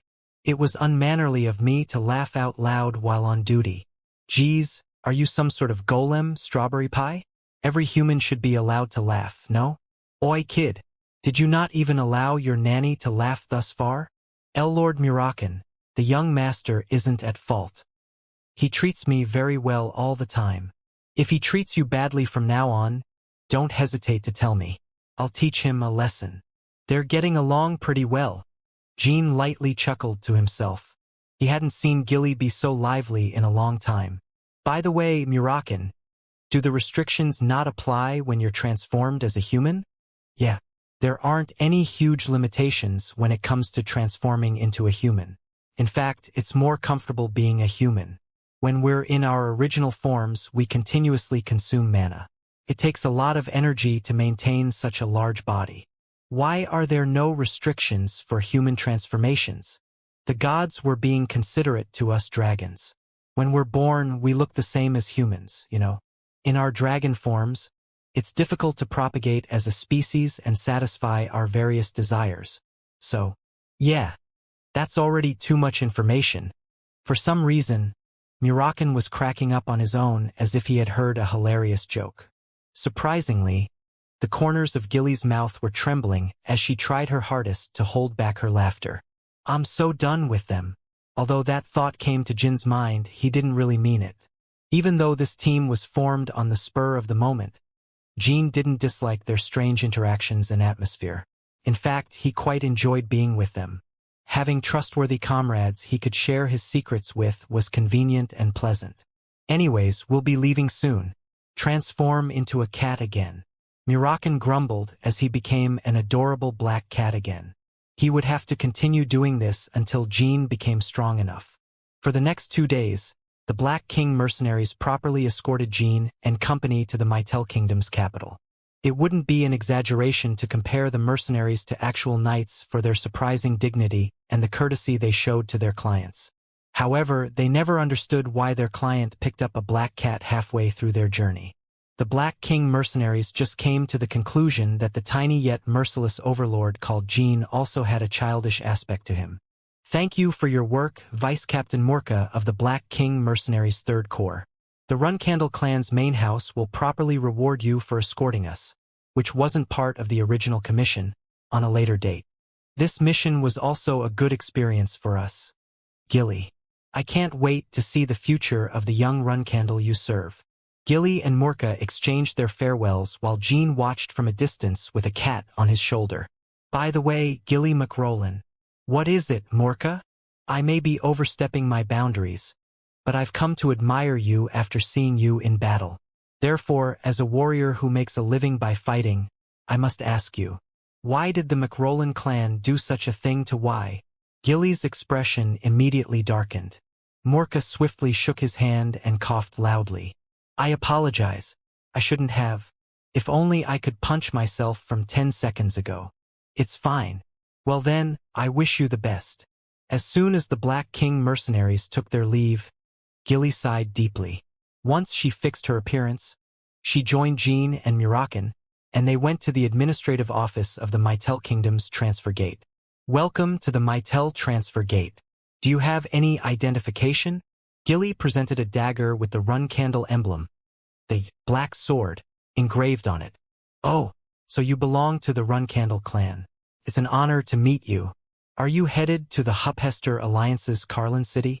Carlin is the city where the Runcandle main house, Garden of Swords, is located.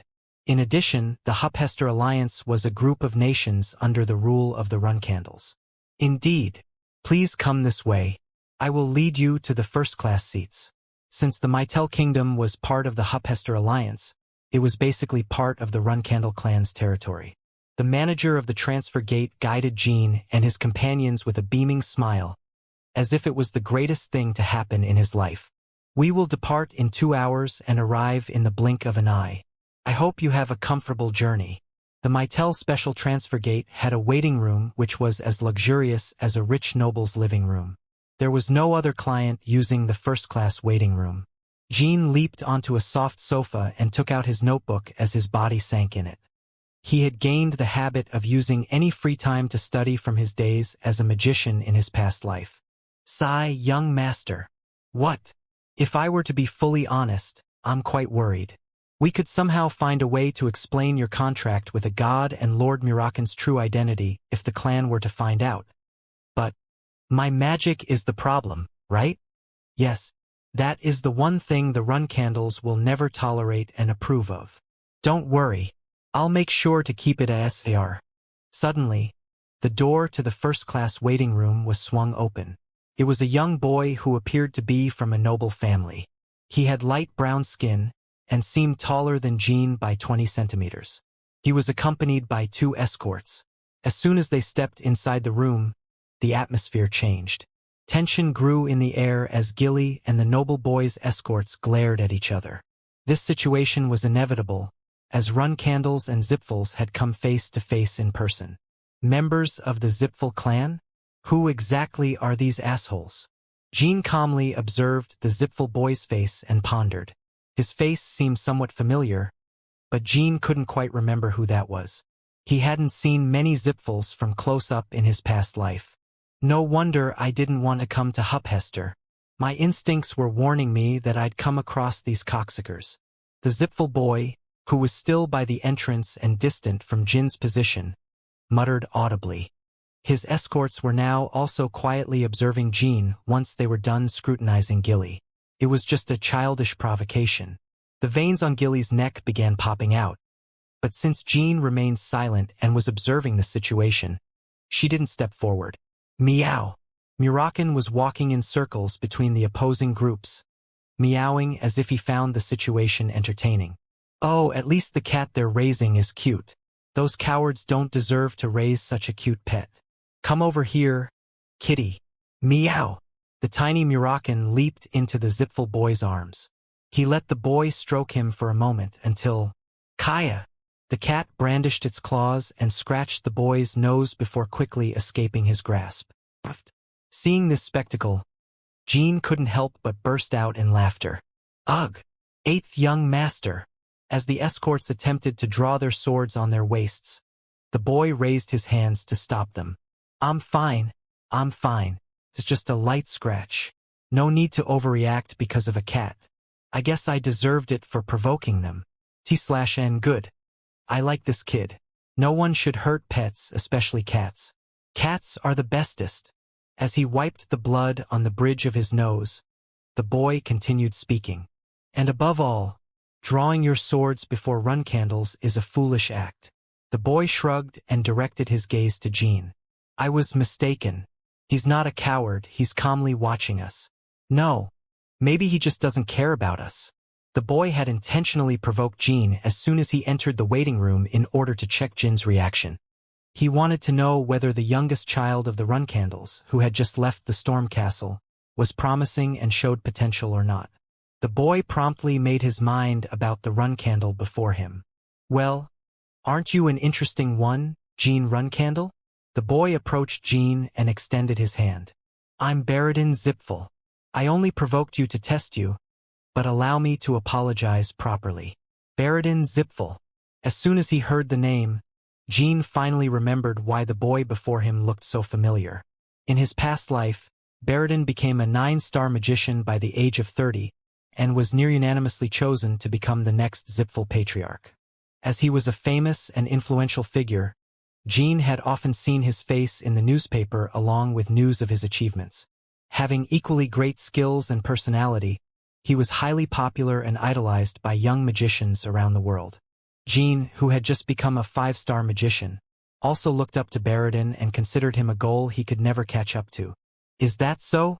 I was also quietly observing you to see what kind of a person you are, so it's a relief to see you're not a complete moron. Oh ho! Why did you make such a judgment? Even if it was just a joke, had you allowed your subordinates to draw their swords, you would have had to travel around Huphester without any attendance. You would have also lost a couple fingers. Haha! What an entertaining joke. Do I sound like I'm joking? As Baradin received Jin's cold gaze up front, he flinched and pursed his lips. Well, fine. You're a confident one. But let me give you some advice as someone who's in similar circumstances as you. Next time you meet a rude Zipful who does something offensive, don't recklessly cut off their fingers. It would stir trouble in both our clans. Don't you think? Baradin was warning Jean not to carelessly start a war between the two clans. It was actual serious advice coming from a member of the enemy clan. Now that's what a real joke sounds like. Baradin Zipful. HM? Why do you say so? If the Zipfuls and Runcandles fought to the death for every trivial issue we faced, the world wouldn't be able to withstand the bloody battles. I'm telling you to keep in mind the potential disasters and chaos the innocent civilians would face because of us. My father, Siren Runcandle, and your father, Kellyark Zipful. Jean smirked before continuing his words. Do you really think they would mobilize their entire clans due to a trivial quarrel between kids? Baradin's eyes opened wide, as if he had nothing to say to Jin's words. Even if I were to cut off your fingers today, the Runcandles and Zipfuls wouldn't go to war. We'd just have to pay a few thousand gold bars or something. Baradin stared dumbfounded and blinked several times before nodding his head. That was surprisingly enlightening and informative.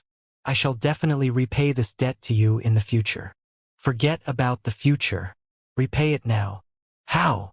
Just wait silently until the transfer gate activates. Don't disturb my quiet time. Chapter 17. Garden of Swords. 2. Baradin Zipful returned the favor just as Jean demanded. He didn't utter a single word until the transfer gate activated. He did glance at Jean from time to time to check what the Runcandle boy was doing. Jean Runcandle, I'm certain he'll shake the world and spread his name within a few years. Ah, I'm so curious. I want to talk with him a bit more, but he doesn't want me to. Baradin's eyes were gleaming with curiosity as he kept glancing at the 10-year-old. They had only shared a short conversation, but their encounter was a refreshing and exciting one. Hence, there was a certain amount of goodwill within Baradin's curious gaze. If he weren't a run candle, we could have been good friends. Oh well, let's be satisfied with the fact that I discovered a worthy enemy. In fact, he might become my lifelong rival. Baradin quietly chuckled as he let his imagination fly to the skies. In the meantime, Jean also thought to himself, whether he was a celebrity amongst magicians before my regression or not, he's somewhat of a pain in the ass. As a matter of fact, whenever Baradin stared at Jean, and they made eye contact, the zipful boy would turn his head away with a blush. T/N. Is this a BL ship? Or is he a reverse trap? PR/N. Oh ho ho? Fujoshi senses are tingling. That red face and that gaze, he's definitely some sort of lunatic. Sigh. Should I really cut off a couple of fingers to set his head straight? There was no way Jean could concentrate when such a disturbing gaze was directed towards him. In the end, he just closed his notebook and put it away. As they waited for the transfer gate to activate, Jean just petted the cat Muraken. Thank you for your patience. You shall be teleported in a few moments. There may be side effects from the teleportation, such as headaches or nausea, so please be seated as we... Whir! Blue mana began to dye the special waiting room. It then softly covered the members inside. I had fun. Let's meet again. Jean Runcandle. Baradin shouted with an excited voice. Since their destinations were different, this was the only opportunity he had to bid Jean farewell. Yeah, whatever. But Baradin couldn't hear Jin's reply. He was sent to his destination and had to deal with formalities for his entry in the country, whereas Jean and his companions were directly sent to another first-class waiting room. The Runcandle clan held absolute power within the Huphester alliance along with a great reputation. On the other hand, the Zipfuls were absolutely detested, which led to some discrimination in their treatments. Most places in the world loved one clan and hated the other, and vice versa. There weren't many nations which were free from the two clans' influence. Blarg, erg. Pat, pat. Gilly was awkwardly patting Muraken's back, unable to do anything else to help. Geez, you're one pathetic dragon. Blarg. Ugh. Cook. We didn't have these kinds of devices in my era. Ugh. It's like my organs were flipped around. It had only been 100 years since magicians had developed transfer gates. But since the gates were invented based on humans, it wasn't quite suitable for dragons. After retching for a while, Muraken exhaled deeply, as if he could finally breathe properly. Are you all right, Lord Muraken? I'm fine. It's been 1,000 years since I last threw up. In the past, there were even some morons who'd use dragon puke as ingredients for perfume. They still do that today. If you gather what you just puked and take it to some nobles, they'd instantly buy it with gold coins. Oh, they still do it today? Is there anything you want, strawberry pie? I could go sell this and... Enough talking. Just throw it in the incinerator over there. Our clansmen are probably waiting outside right now. Once they exited the waiting room, they were welcomed by the quiet scenery of the Huphester Alliance's transfer gate. Generally speaking, there would be countless people in the area, but since the Runcandle youngest child was coming today, the administration had set up severe regulations. Clang, clang. A group of knights approached Jean and his crew. They were Runcandle Guardian Knights. We have been expecting you, young master. Pleased to meet you. I am Petro, the second butler of the house. The middle-aged man at the center of the knights spoke up. Jean and the others got on the steel carriage prepared in advance and headed to the Garden of Swords. Garden of Swords. The place that symbolized and represented the Runcandles. As the name suggested, the wide and vast garden had more swords planted in the ground than flowers or trees. The thousands of swords belonged to deceased Runcandles and clansmen, but not just any clansmen. One didn't obtain the right to have their swords planted in the garden just because they were a member of the clan. It was a special right only granted to clansmen who had contributed to the clan's growth and prosperity. Once they entered the Garden of Swords, the steel carriage began to slow down. Jean watched the countless swords pass by outside the window and mulled over the past. It was once my greatest wish in life to have my sword planted in this garden. Why was he so naive and foolish back then? Had he accepted the reality of his situation earlier, Jean would have left the clan sooner than he did in his first life.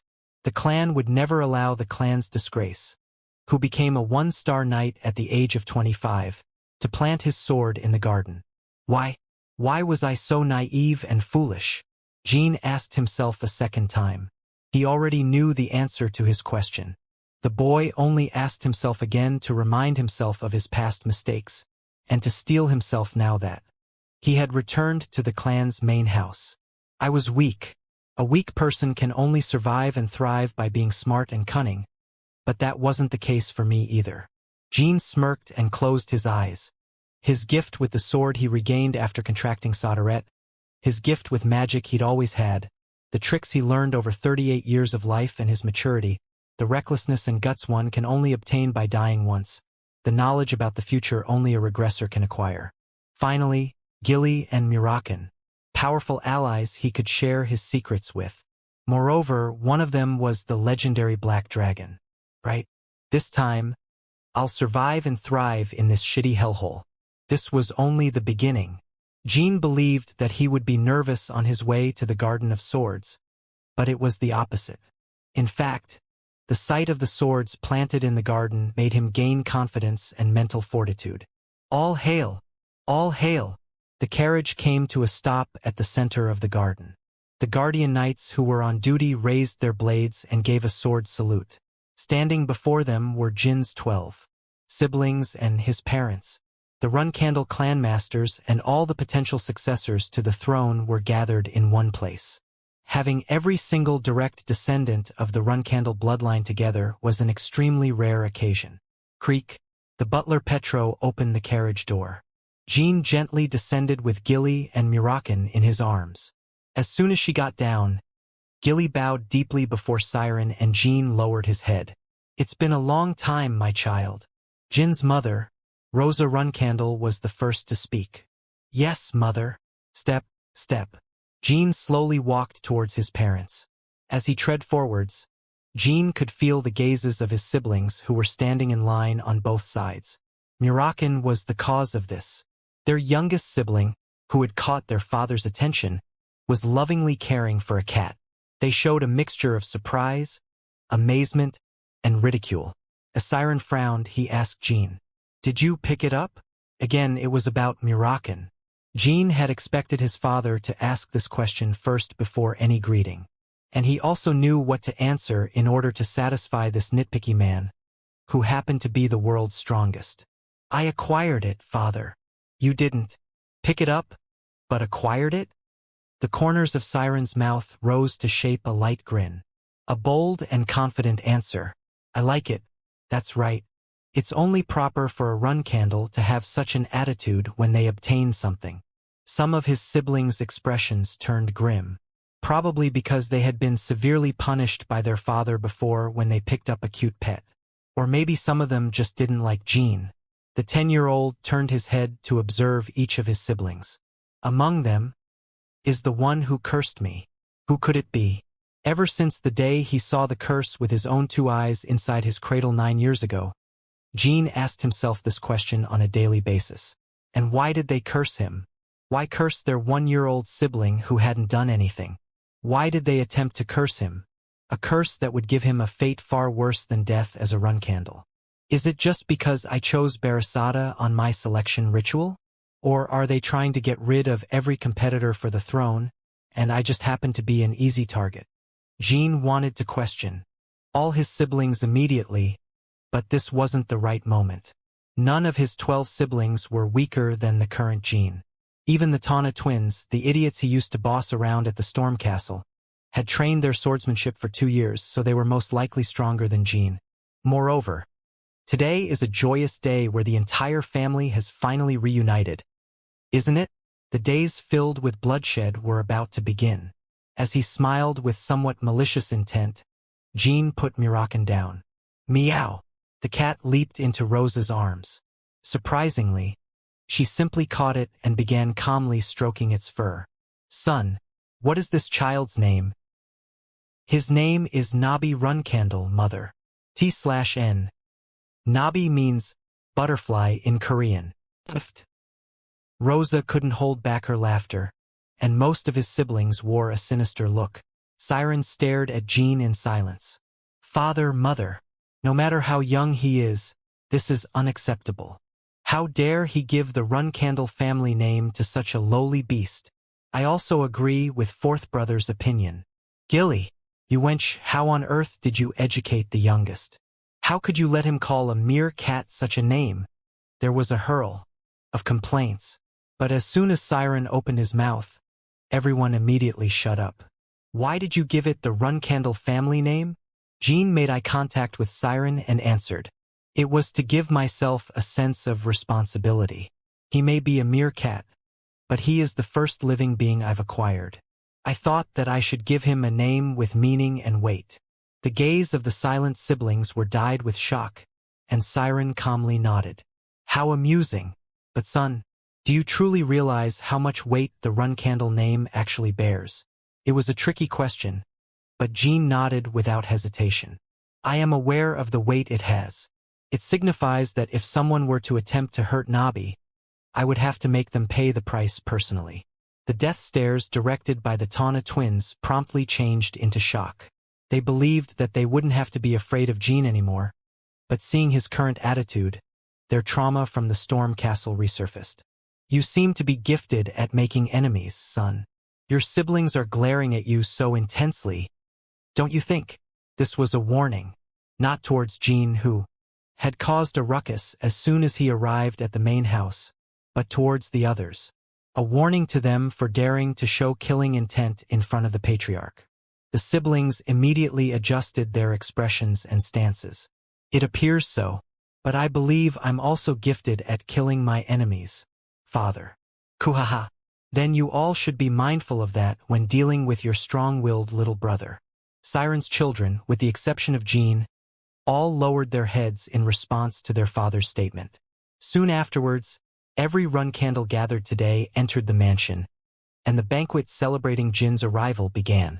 During the entire meal, most of the siblings stared at their ludicrous youngest brother with complex feelings.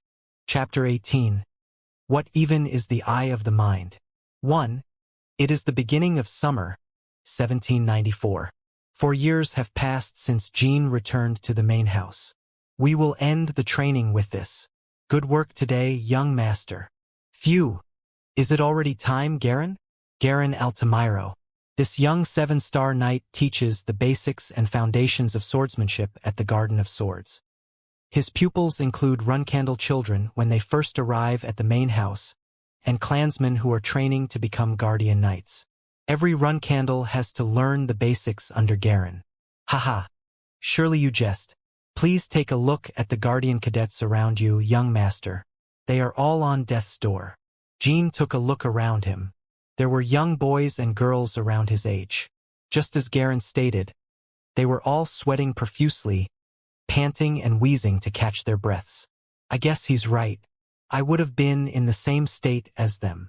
2 years ago, when Garen was assigned this job, his training regimen quickly gained the reputation of being harsh and intense. Guardian cadets are young elite trainees who stood out amongst other trainees and were selected to become future guardian knights. The competition to become a guardian cadet is high, and trainees have to undergo difficult training in order to gain that rank. However, despite their expertise and experience, many guardian cadets dropped out due to being unable to endure Garen's severe training. Jean did the same in his past life. He couldn't continue Garen's training regimen and instead received individual lessons from his siblings. It may appear like preferential treatment, but for Runcandles, there is no greater disgrace. Even though other children are able to withstand Garen's lessons, a Runcandle child dropping out and being taught by his siblings is unacceptable. Not to mention that Jean couldn't endure his siblings' lessons either, and ended up being neglected by everyone. Having recalled the past, Jean shook his head to stop thinking about it. Moreover, you will have to attend Lady Luna's training session in the afternoon. Jean nodded to Garen's point. These days, Jean trains under Garen as well his eldest sister, Luna White Whale Runcandle. However, Unlike his first life, it wasn't a disgraceful individual lesson. Having noticed Jin's terrifying growth speed, Luna volunteered to teach him herself. Thus, it was an achievement instead of a disgrace. However, it brought Jin both the admiration from the Guardian cadets and the jealousy from his other siblings. That's true. Then I should go get lunch now. Will you partake with the other cadets today as well? Dame Rosa appears to be dejected for being unable to eat with you every time. I'd rather eat with these cadets with whom I train every day, not my siblings who seem displeased about my very existence. I understand, young master. Servants began to bring their meals to the training ground. There was an enormous pot with rice, vegetables, and meat. It was a simple and crude meal, but the ingredients were top class. The Guardian cadets stood in line, waiting for the food to be distributed. Jin didn't follow them since Bellup was in charge of getting his food. Thanks. Not at all, young master. As if. Sit down, let's eat. Bellup Schmitz, a 13-year-old commoner boy, 1 year younger than Jin. He was destined to fall behind in Garen's training and lose his qualifications as a Guardian cadet, getting kicked out of the Garden of Swords. At least, that was before Jin's regression. Is it good? It's delicious. I am always grateful to the clan for allowing me to eat such good meat, as well as to the 13th young master for sharing his portion of meat with me. Enough, enough. Sai, how do you give the same answer every single time without a single mistake? Did you memorize the phrase by heart or something? Bellup coughed and blushed in embarrassment. You need to learn how to speak simply and concisely, Bellup. The others are ignoring you because you keep giving a speech every time you open your mouth. You know? Is that so? Shoulders straight. Have some more pride. You're a run-candle Guardian cadet. But my grades are the lowest and I have yet to become a 1-star knight. Geez, do you think anyone can become a run-candle cadet? You've already achieved a lot by reaching where you are currently. He's quite timid and has little to no self-confidence. He's as innocent and naive as one can be. That's why Jin was still confused. I can see why the clan kicked him out, but I still can't figure out how such an innocent boy grew up to become the Vermont Empire's notorious Imperial Guard. Before his regression, Bellup's life ended up having an amazing reversal after getting kicked out of the Runcandle clan. After barely passing the exam to become a Guardian cadet, Bellup Schmitz always stayed amongst the worst of the cadets, before having to leave, but afterwards he caught the eye of another clan of swordsmen, the Hyran clan.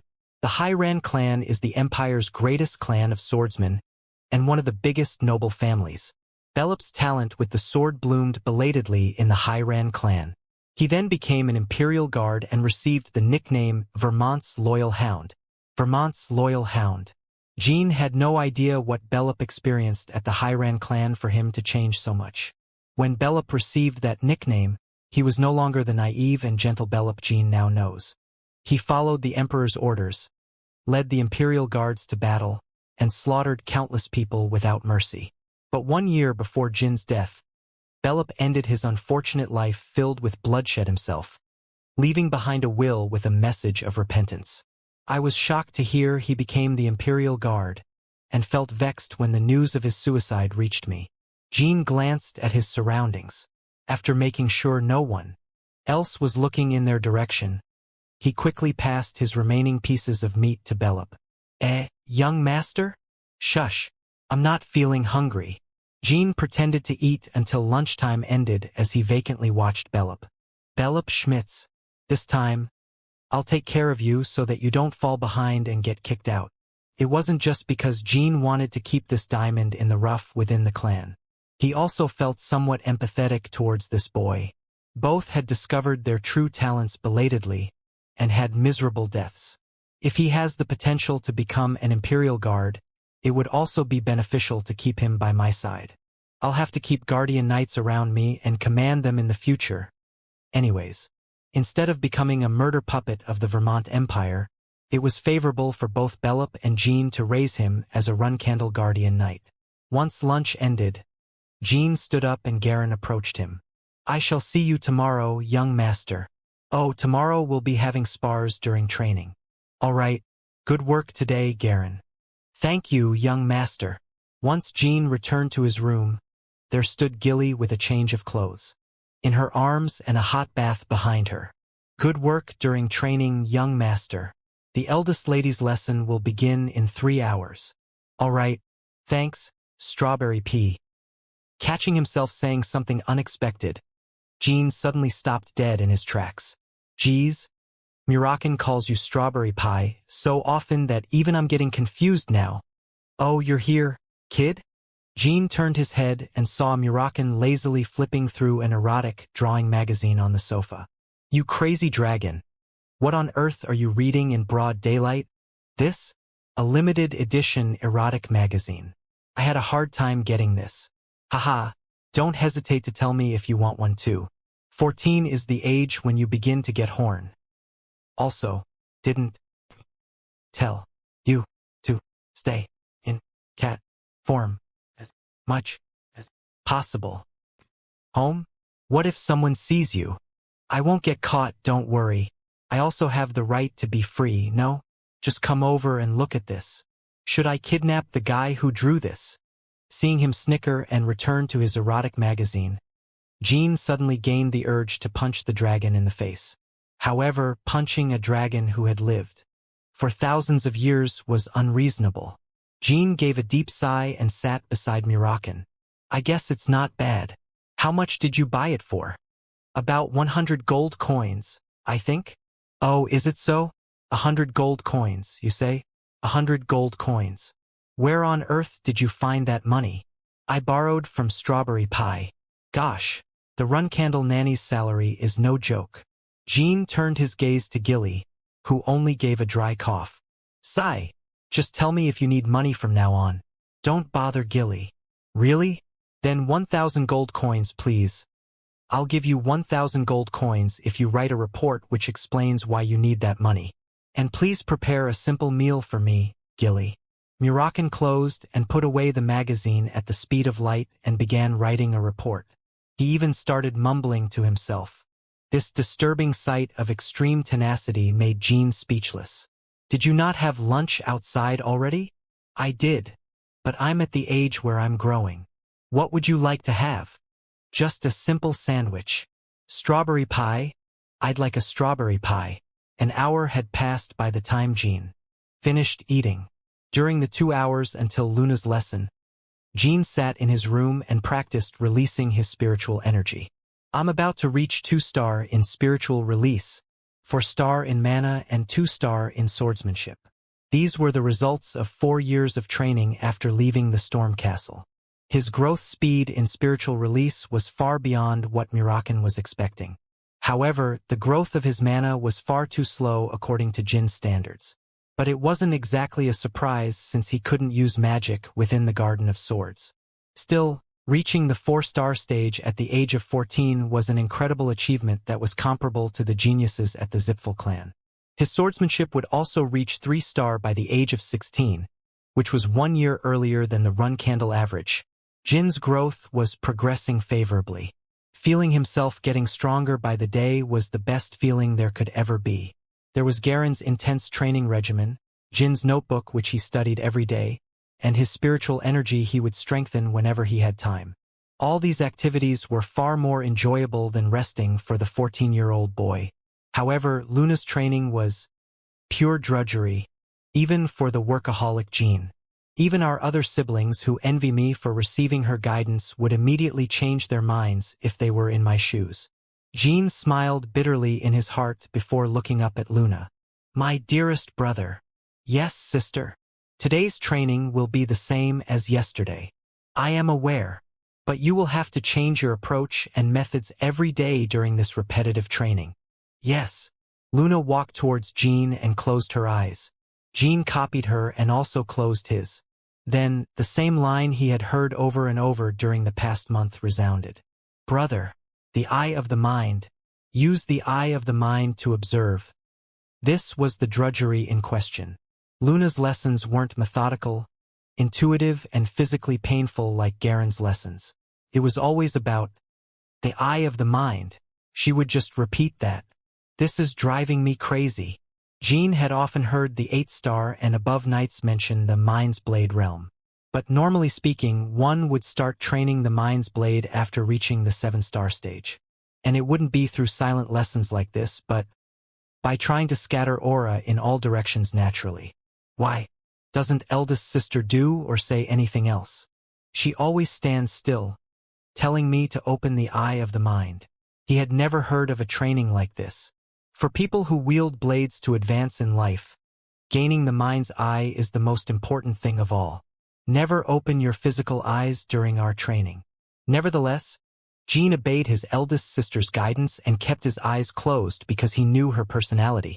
Moreover, she was widely known as the strongest among the 13 Runcandle children. If any other sibling were to teach Jean like Luna was currently doing, he would have thought that they were trying to obstruct Jin's growth with some bullshit. Or maybe that they had become a fanatic of some pseudo-religion. I'm sure the day will come when I finally understand eldest sister's guidance. The two of them stood facing each other, eyes closed, until evening came. Once their lesson ended, Luna wore a refreshing smile. You did good today. You can head back now, brother. Jean had absolutely no idea what he had done well, but he could only nod to her statement. Jean began walking away and Luna pondered as she watched his back. The incredible concentration he shows when he closes his eyes, and the tenacity to maintain that posture for several hours. With Jin's potential, he should realize it within a few years. Keep growing like this, Jean. Luna wore a satisfied smile and closed her eyes once again. Even as a 9-star knight, she had yet to have the second enlightenment necessary to reach the mind's eye realm. Chapter 19. What even is the eye of the mind? 2. What even is the eye of the mind? Whenever his training with Luna ended, Jean never failed to ask himself this question. He continued pondering about this for days and weeks since the start of the training, due to which his head hurt and frustration grew inside. This time, his concern lasted until the very next day. Luna's training most definitely had some sort of effect and aim. There was no way the famous genius among geniuses would make him practice so much for no reason. My body feels heavy. Must be because I spent the entire night asking myself that question. Let's cool my head down during morning training and stop worrying for a while. Did eldest sister Luna also do the same training as what she was ordering Jean to do when she was 14 years old? As he proceeded to Garen's training ground, Jean thought about his first sister's past. As they were 19 years apart, he hadn't seen her growth and development. But he had heard that during her puberty, she was quite the problem child. Either way, eldest sister must be making me do this training because she believes I can figure out the meaning and goal behind it. 7 a.m. The Guardian cadets were gathering at the training ground. They would be sparring today, so there was a bizarre mood between everyone. The results of the spars were quite important to their overall scores and assessments, and having higher scores would grant them greater salaries and the possibility of becoming a Guardian Knight with special treatment. It was to no surprise the cadets were all on edge. What a heavy and competitive atmosphere. Their gazes show that they wouldn't hesitate to beat any opponent half dead. As for Bellop, Jean turned his attention to the corner, where Bellop was crouching down. As one would expect, the cowardly boy was looking at his surroundings with nervous eyes. He reminded Jean of a small prey having barely escaped its predator and hiding in a small hole. What on earth is wrong with him? Actually, how on earth did he pass the exam to become a Guardian Cadet? After passing the exam, Bellop must have probably been called a genius by many outside the Garden of Swords, so Jean couldn't understand the reason behind his shyness. It might be that he once believed he was a genius, but found out that there were far better and stronger geniuses than him here, which made him lose confidence. Or was he just born this way? As his thoughts reached that point, Jean shook his head. I'm already busy enough thinking about the meaning behind eldest sister's training. I don't have the time and energy to figure out what his deal is. I just need to make it so that he doesn't get kicked out, which should be more than enough. Garen arrived at the training ground, and the cadets immediately stood in line. After a simple warm-up and physical exercise, Garen announced the order of the spars and the schedule. There will be 3 rounds of spars. You will be changing opponents each time, and the 10 most notable winners will be able to challenge young Master Jean one at a time. Yes, instructor. There was not a single cadet in Garen's class who could defeat Jean.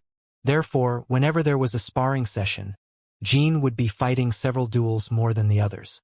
Garen, when will I be able to move up to the intermediate training class? Starting from the intermediate training class, the instructor was a veteran knight of the clan instead of a guest instructor like Garen. Moreover, during the lessons, the students were allowed to use aura and real swords, which was still prohibited in the beginner class. Jean now wanted to move up to the next stage. Madame Rosa stated that if young Master Jean wins against 10 opponents today, you will be allowed to join the intermediate class at the start of next year. Is that true? While the story so far had belittled them, they were still guardian cadets of the Runcandle clan. They were the top 10 cadets who won their other spars to boot. Facing all 10 of them consecutively wouldn't be so easy for Jean. Runcandle cadets were on a whole other level compared to the cadets of other nations' swordsmanship academies and mercenary trainees. Eddington, Mark, you're up first. Get ready.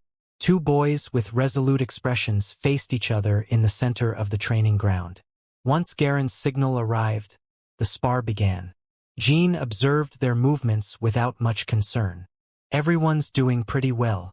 Their movements were flexible and agile, yet powerful. Despite looking nervous, they were calmly calculating their actions and scanning their opponents. They weren't Runcandle cadets for nothing. Swoosh, swoosh. Although they were wielding wooden swords, each swing was slicing the wind. Even with the lack of sharp edges, a clean blow would completely smash an ordinary human's head. Ugh! Crack! The boy called Eddington's wooden sword landed on his opponent's flank. As the sound of a rib breaking resounded, Mark crouched on the spot and trembled in pain. The Runcandle's medical team, which was waiting on one side of the training ground, laid the injured boy on a stretcher. Winner, Eddington. Take a break over there and stay on standby. Next up are Phils and Sierra. And so 9 matches followed. The 10th was between Bellop and a girl called Mesa Milcano. Jean paid close attention to Bellop's spar. Bellop seems to be focused on defense as usual. On the other side, Mesa was ruthlessly attacking him. As one of the top cadets of the beginner training class, her strength was evident. But Jean was used to this sight. It wasn't his first time watching one of Bellop's spars. Fight me, Bellop Schmitz. Stop running and fight me like a man. Mesa was hurling provocations while wildly swinging her wooden sword. Suddenly, Jean noticed that Bellop's movements were better than expected. He then realized that it was the result of the development of his eyes. Bellop, that prick. He's not just getting pushed back. He's going easy on her. Jean instinctively got up. It looked like Bellop was barely blocking Mesa's attacks at the last moment. But Jean could see that Bellop's movements were somewhat easygoing. During this exchange, where their swords clashed 20 times, Bellop had the chance to counterattack 3 times. They weren't by chance either. Bellop guided her movements to create those opportunities himself. So why? Why won't he fight back? While Jean was racking his brain, the other cadets were just waiting for Mesa to deal the finishing blow. They didn't think there was anything to learn from such a one-sided battle, especially since it was Bellop on the receiving side. Could it be? Jean carefully observed Bellop again. He scanned how Bellop avoided and parried the attacks, along with his expression. Overall, he wasn't looking good. His nervous eyes were showing pain, and his clenched jaw showed how he wanted to get out of this situation as soon as possible. However, his movements were far better than Mesa's. While it appeared as if he was getting pushed back, his actions were carefree at times. As long as he wished for it, he could turn the tables on her at any time. Nevertheless, he didn't counterattack, a discrepancy which confused Jean. Other than the Runcandle boy, the others were completely oblivious to Bellop's actions. Soon, Jean figured out the origin of this discrepancy. He's not scared of getting hit or feeling pain. There was no reason for a human to feel fear due to another being that was obviously weaker than them. And from Jin's perspective, Bellop was stronger than Mesa. He's worried about hurting his opponent. That's why he's being so passive in this fight. Other than that, there was no other way of explaining this odd spar. Knowing his personality, he's not being overconfident in his skills and going easy on her on purpose. He just doesn't know what to do, and can only defend without attacking, which ended up looking like he's going easy on her. As Jin's thoughts came to a conclusion, Belop's wooden sword was stabbed in the ground. Mesa immediately flew forward and slammed him in the chin with her knee. "Stop. Winner, Mesa. Wait over there." "Yes, instructor." These spars continued for another 2 hours, and it was finally Jin's turn. Amongst the 24 winners, Garen selected the top 10. "Please get ready, young master." "All right." As Jin stood at the center of the training ground, the eyes of the cadets shone. He was the youngest child of the run candles they would have to serve, and an extremely skilled monster. According to the cadets, being able to witness Jin's skills was the highlight of the sparring sessions. "Eddington, Sierra, David, Mesa, you will be facing young Master Jin in that order." Jin grabbed his wooden sword and faced his first opponent. So I need to defeat 10 cadets. His highest score so far was 8. By increasing that number by 2, he would be allowed to attend the intermediate classes his siblings were taking by next year. If this were a real battle to the death instead of a spar, he could easily take down 20 of them without question. But during a spar, he couldn't use spiritual power and magic. He could only use pure swordsmanship in order to win. Moreover, he couldn't kill his opponents. Even the Tana morons entered the intermediate class last year. It goes without saying that the twins entered the intermediate class faster than Jin, not because they were more skilled than him. While they could overpower Jin when he first arrived at the Garden of Swords, their younger brother could easily turn them into rags during spars 1 year later. However, they went out with their other siblings on commissions and made achievements which allowed them to advance to the intermediate class. Furthermore, Jin believed that there were still a few more things he could learn from the beginner class until recently. And having seen through Belop's movements today, Jin realized that he had made the correct decision to stay behind a little longer. "If you shall allow me, young Master Jin." "Yes, Eddington. I'll be in your care." Swoosh! Eddington darted towards Jin and wielded his wooden sword. A surprise attack. He had calculated that if he didn't seize control of the duel from the start, he would never win against Jin. However, that was a bad move.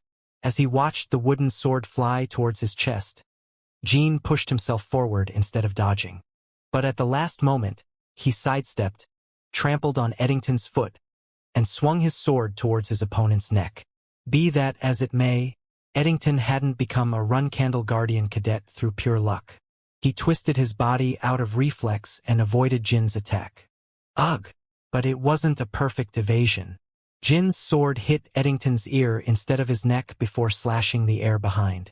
I missed, but it wasn't bad. After having put some distance between them, Eddington gripped his sword tightly. But because of the injury, his eardrums were ringing and his sense of balance took a turn for the worse for a short while. If Jin were facing only a single opponent, he could have waited to let Eddington recover. But he had another 9 spars to fight. Jin suddenly appeared before Eddington and ended the first duel. Since he had lost his sense of balance, Jin could easily defeat Eddington without hurting him too badly. "It's my loss, young master." "Good game, Eddington Wes. Go have the medical team check your ear." "Yes, thank you very much." Next up, Sierra. Begin the spar immediately. With Garen's shout, the second duel was initiated. "I'll be in your care, young Master Jin." Likewise, Sierra Camaro. The second fight didn't end as quickly as it did with Eddington. The 10 winners Garen had chosen were ordered from the weakest to the strongest. Chapter 20. What even is the eye of the mind? 3. Sierra Camaro lasted about 1 minute longer than Eddington, but still didn't manage to injure or wear out Jin. After her was David McShee, but Jin's spar against him ended in a similar way as his 2 previous ones. However, David was somewhat more tenacious than Sierra and Jin had to exert more strength than before, due to which his opponent ended up with a broken rib. A simple fracture can easily be dealt with by the Run Candle medical team. As long as the injuries aren't fatal, such as amputated limbs or damaged vital organs, The medical team can fully heal the victim in an instant. Ugh, that was enlightening, young master. Thank you for your guidance. Ugh. Jean flinched when he saw David lose consciousness and fall over, all the while keeping a smile on his face and a thumbs up. Just how many more of these muscle-brained lunatics are there in this crazy clan? Even if Jean was David's superior, no sane person would smile and show gratitude to the man who just destroyed one of their ribs. Moreover, it wasn't a forced statement.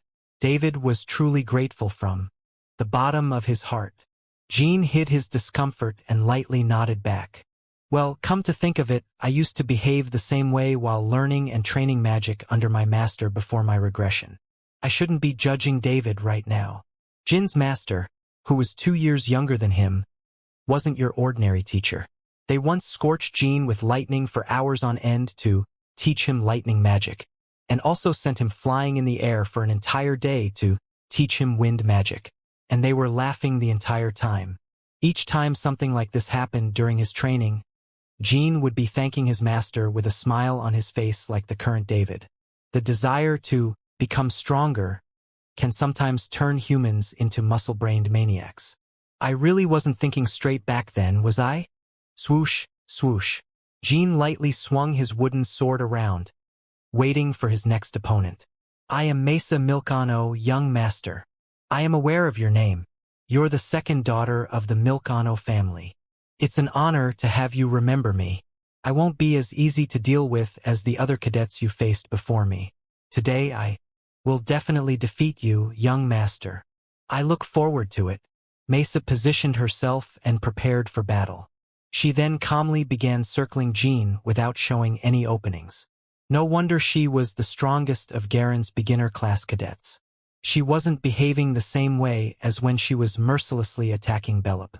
Mesa was looking down on Bellop and attacking without considering the consequences. However, Jean was a completely different opponent compared to Bellop, so she completely changed her attitude and approach to the duel. Mesa Milkano.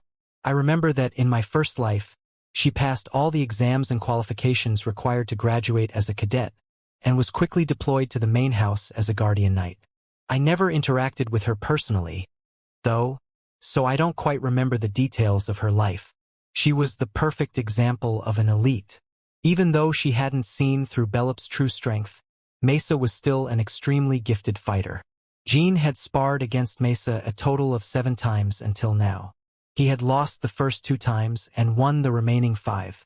And each time, the difference in their skills and strength was getting wider and wider. And through his duels against talented individuals like Mesa, Jean realized how impressive his gift with the sword was, a gift he never got to use and experience to the full extent in his first life due to the bladed illusion curse. I still need to face 6 more opponents after Mesa, but holding back my strength and energy while facing Mesa is a bad idea. I need to defeat her in a direct confrontation in order to plant fear in my next opponent's heads. His spars against Eddington, Sierra, and David were merely appetizers. The duels against the real elites of the beginner training class started with Mesa. And for the 14-year-old Jean, defeating them all head-on in succession would be demanding and strenuous. Therefore, Jean was planning on planting a misconception in the other cadets' minds during his duel against Mesa, that they would never be able to win against Jean in a head-on battle. Having a frontal clash, while still looking relaxed and calm the entire time, those are the 2 key points I need to keep in mind during this spar. This time, Jean was the first to make a move. His attacks consisted of the most basic of stabs and slashes. Not a single irregular or odd movement was added.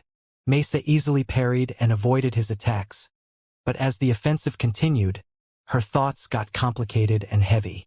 Why is the young master only using such basic attacks? While they were your standard attacks, each move was heavy and sharp. Mesa's hands and wrists were going numb from parrying all of them. However, that wasn't the reason why her mind was boggled. When will he start going all out? He had the opportunity to send my sword flying just now, but he didn't. He's definitely doing this on purpose. But why? While Mesa racked her brain, Jean continued swinging his wooden sword with a composed expression. Even when Mesa twisted her body in order to escape his sequence of basic attacks, he still adhered to the fundamentals. Is he looking down on me? Ugh! Mesa ground her teeth and stomped on the ground in order to stabilize her stance. Fine, allow me to entertain you, young master. Once Mesa fixed her posture and gripped her wooden sword tightly, her worries vanished. She also began using only the most basic of attacks in order to face Jean.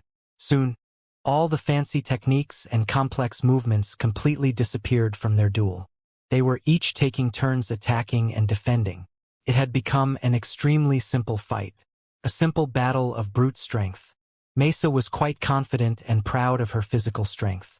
She wasn't being conceited, as she had learned the basics of aura manipulation back at the Milkano Castle before coming to the Runcandle clan. Bang! Escarrti! Boom! Explosive sounds echoed throughout the training ground as the two fighters' wooden swords hit each other. This battle of brute strength had already lasted for over 5 minutes. The other cadets could only watch the duel with wide eyes. Huff, huff. Someone was now out of breath. It was the sound of Mesa panting. I'm being pushed back in terms of physical strength? Even Mesa knew that she couldn't win against Jean in this spar. But she believed that her physical strength surpassed his, if not equal. Mesa couldn't accept that she would get pushed back by someone younger than her. She was still not aware of the gap between ordinary people and people of Runcandle descent, who own blessed bodies. Ha! Mesa suddenly shouted loudly as she swung down her wooden sword. She was attempting to regain full control of her emotions, but it ended up being the cause of her defeat. Jean didn't avoid the strike containing the entirety of Mesa's strength, and received it head-on. Mesa had expected him to step back in order to dodge her attack, so she was planning on swiftly dashing forward to deal the final blow after her swing. But even if Jean received her frontal attack head-on, Mesa had a backup plan. She would let go of her sword at the last moment, grab his sword arm, swing her legs upwards and catch his neck and shoulders in a front triangle choke. In other words, this was Mesa's trump card. Even Garen judged that her plan was reasonable. However, the situation didn't develop the way Mesa had been expecting. Crack! Eh? The wooden sword she was swinging downwards with all her strength shattered as Jin's sword hit it in an upward swing. How come? It's not like young Master Jean used aura just now. As Mesa asked herself the question subconsciously, Jin's wooden sword had already reached her neck, waiting a few millimeters away from her skin. Phew! Jean exhaled deeply and fixed his breath. It's my loss, young master. That was a great duel, Mesa Milkano. While he replied calmly, Jin's forehead was drenched in sweat. Mesa then shifted her gaze down to her broken sword. This was neither a trick nor an illusion. Jean hadn't used aura either, so why was her wooden sword the only one that broke? Damn it! As she watched Jean head to one side of the training ground to get a new wooden sword, Mesa finally realized the reason behind this phenomenon. I can't use this one anymore.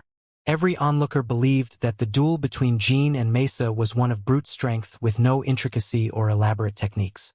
However, there was one hidden truth within the battle. While Jean and Mesa were exchanging blows one after another, the boy had aimed for the center of Mesa's blade each time. On the other hand, Mesa's attacks had affected the entire surface of Jin's wooden blade. Jin's resolve to break Mesa's sword versus Mesa's resolve to face him in a head-on battle. Mesa's wooden sword breaking was by no means a coincidence. She had believed that this was a battle of brute strength, but in reality it was a battle of accuracy. There wasn't a big difference in their strength and stamina. However, the cause of her loss was the difference in their accuracy and persistence. Is this even humanly possible?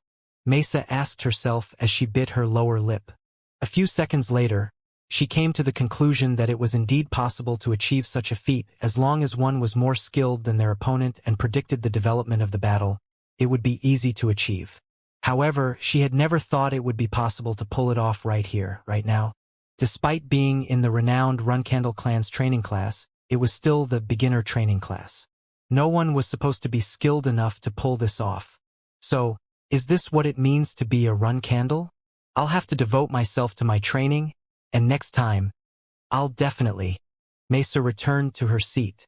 Even if one was expecting to lose, actually experiencing the defeat always left a bitter taste in the mouth. Mesa's heart was filled with pain from the defeat, but also gratitude for having learned an important lesson from Jean.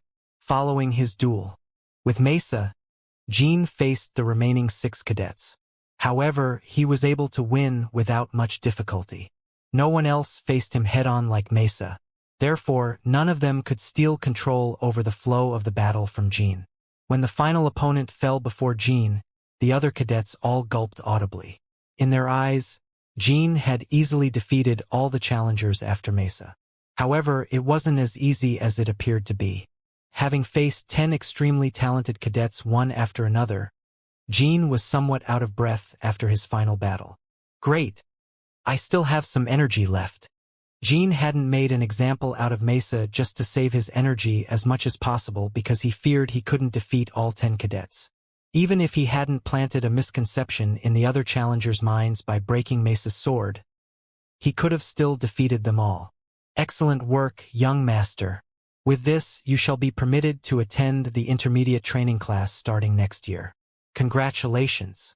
Huff, huff. Thanks, Garen. I'll be in your care until next year. Should we end the morning training session now? It's almost time for lunch. How long until lunchtime? There's about 10 minutes left. Is something the matter? There's one more person I want to face. Garen froze at Jin's words and stared at the boy's eyes. Who do you have in mind? Jean slowly turned his gaze to the cadets. In one corner of the group was a boy sitting with a blank expression, scratching his head. Bellup Schmitz. All the cadets' gazes turned to Bellup in an instant. Garen's eyes opened wide as the name escaped Jin's mouth. Has the young master seen through Bellup's hidden talent? The person in question was looking around, dumbfounded. He and the other cadets had no idea why Jean had chosen him. Get up. Come on over and fight me. Jean lightly threw a wooden sword towards the startled boy. Why, young master? I'm Bellup Schmitz. Jean suddenly yelled his name, to which Bellup instinctively stood up. You cannot survive within this clan if you continue acting like that. Get over here. I'll knock your sleepy head awake.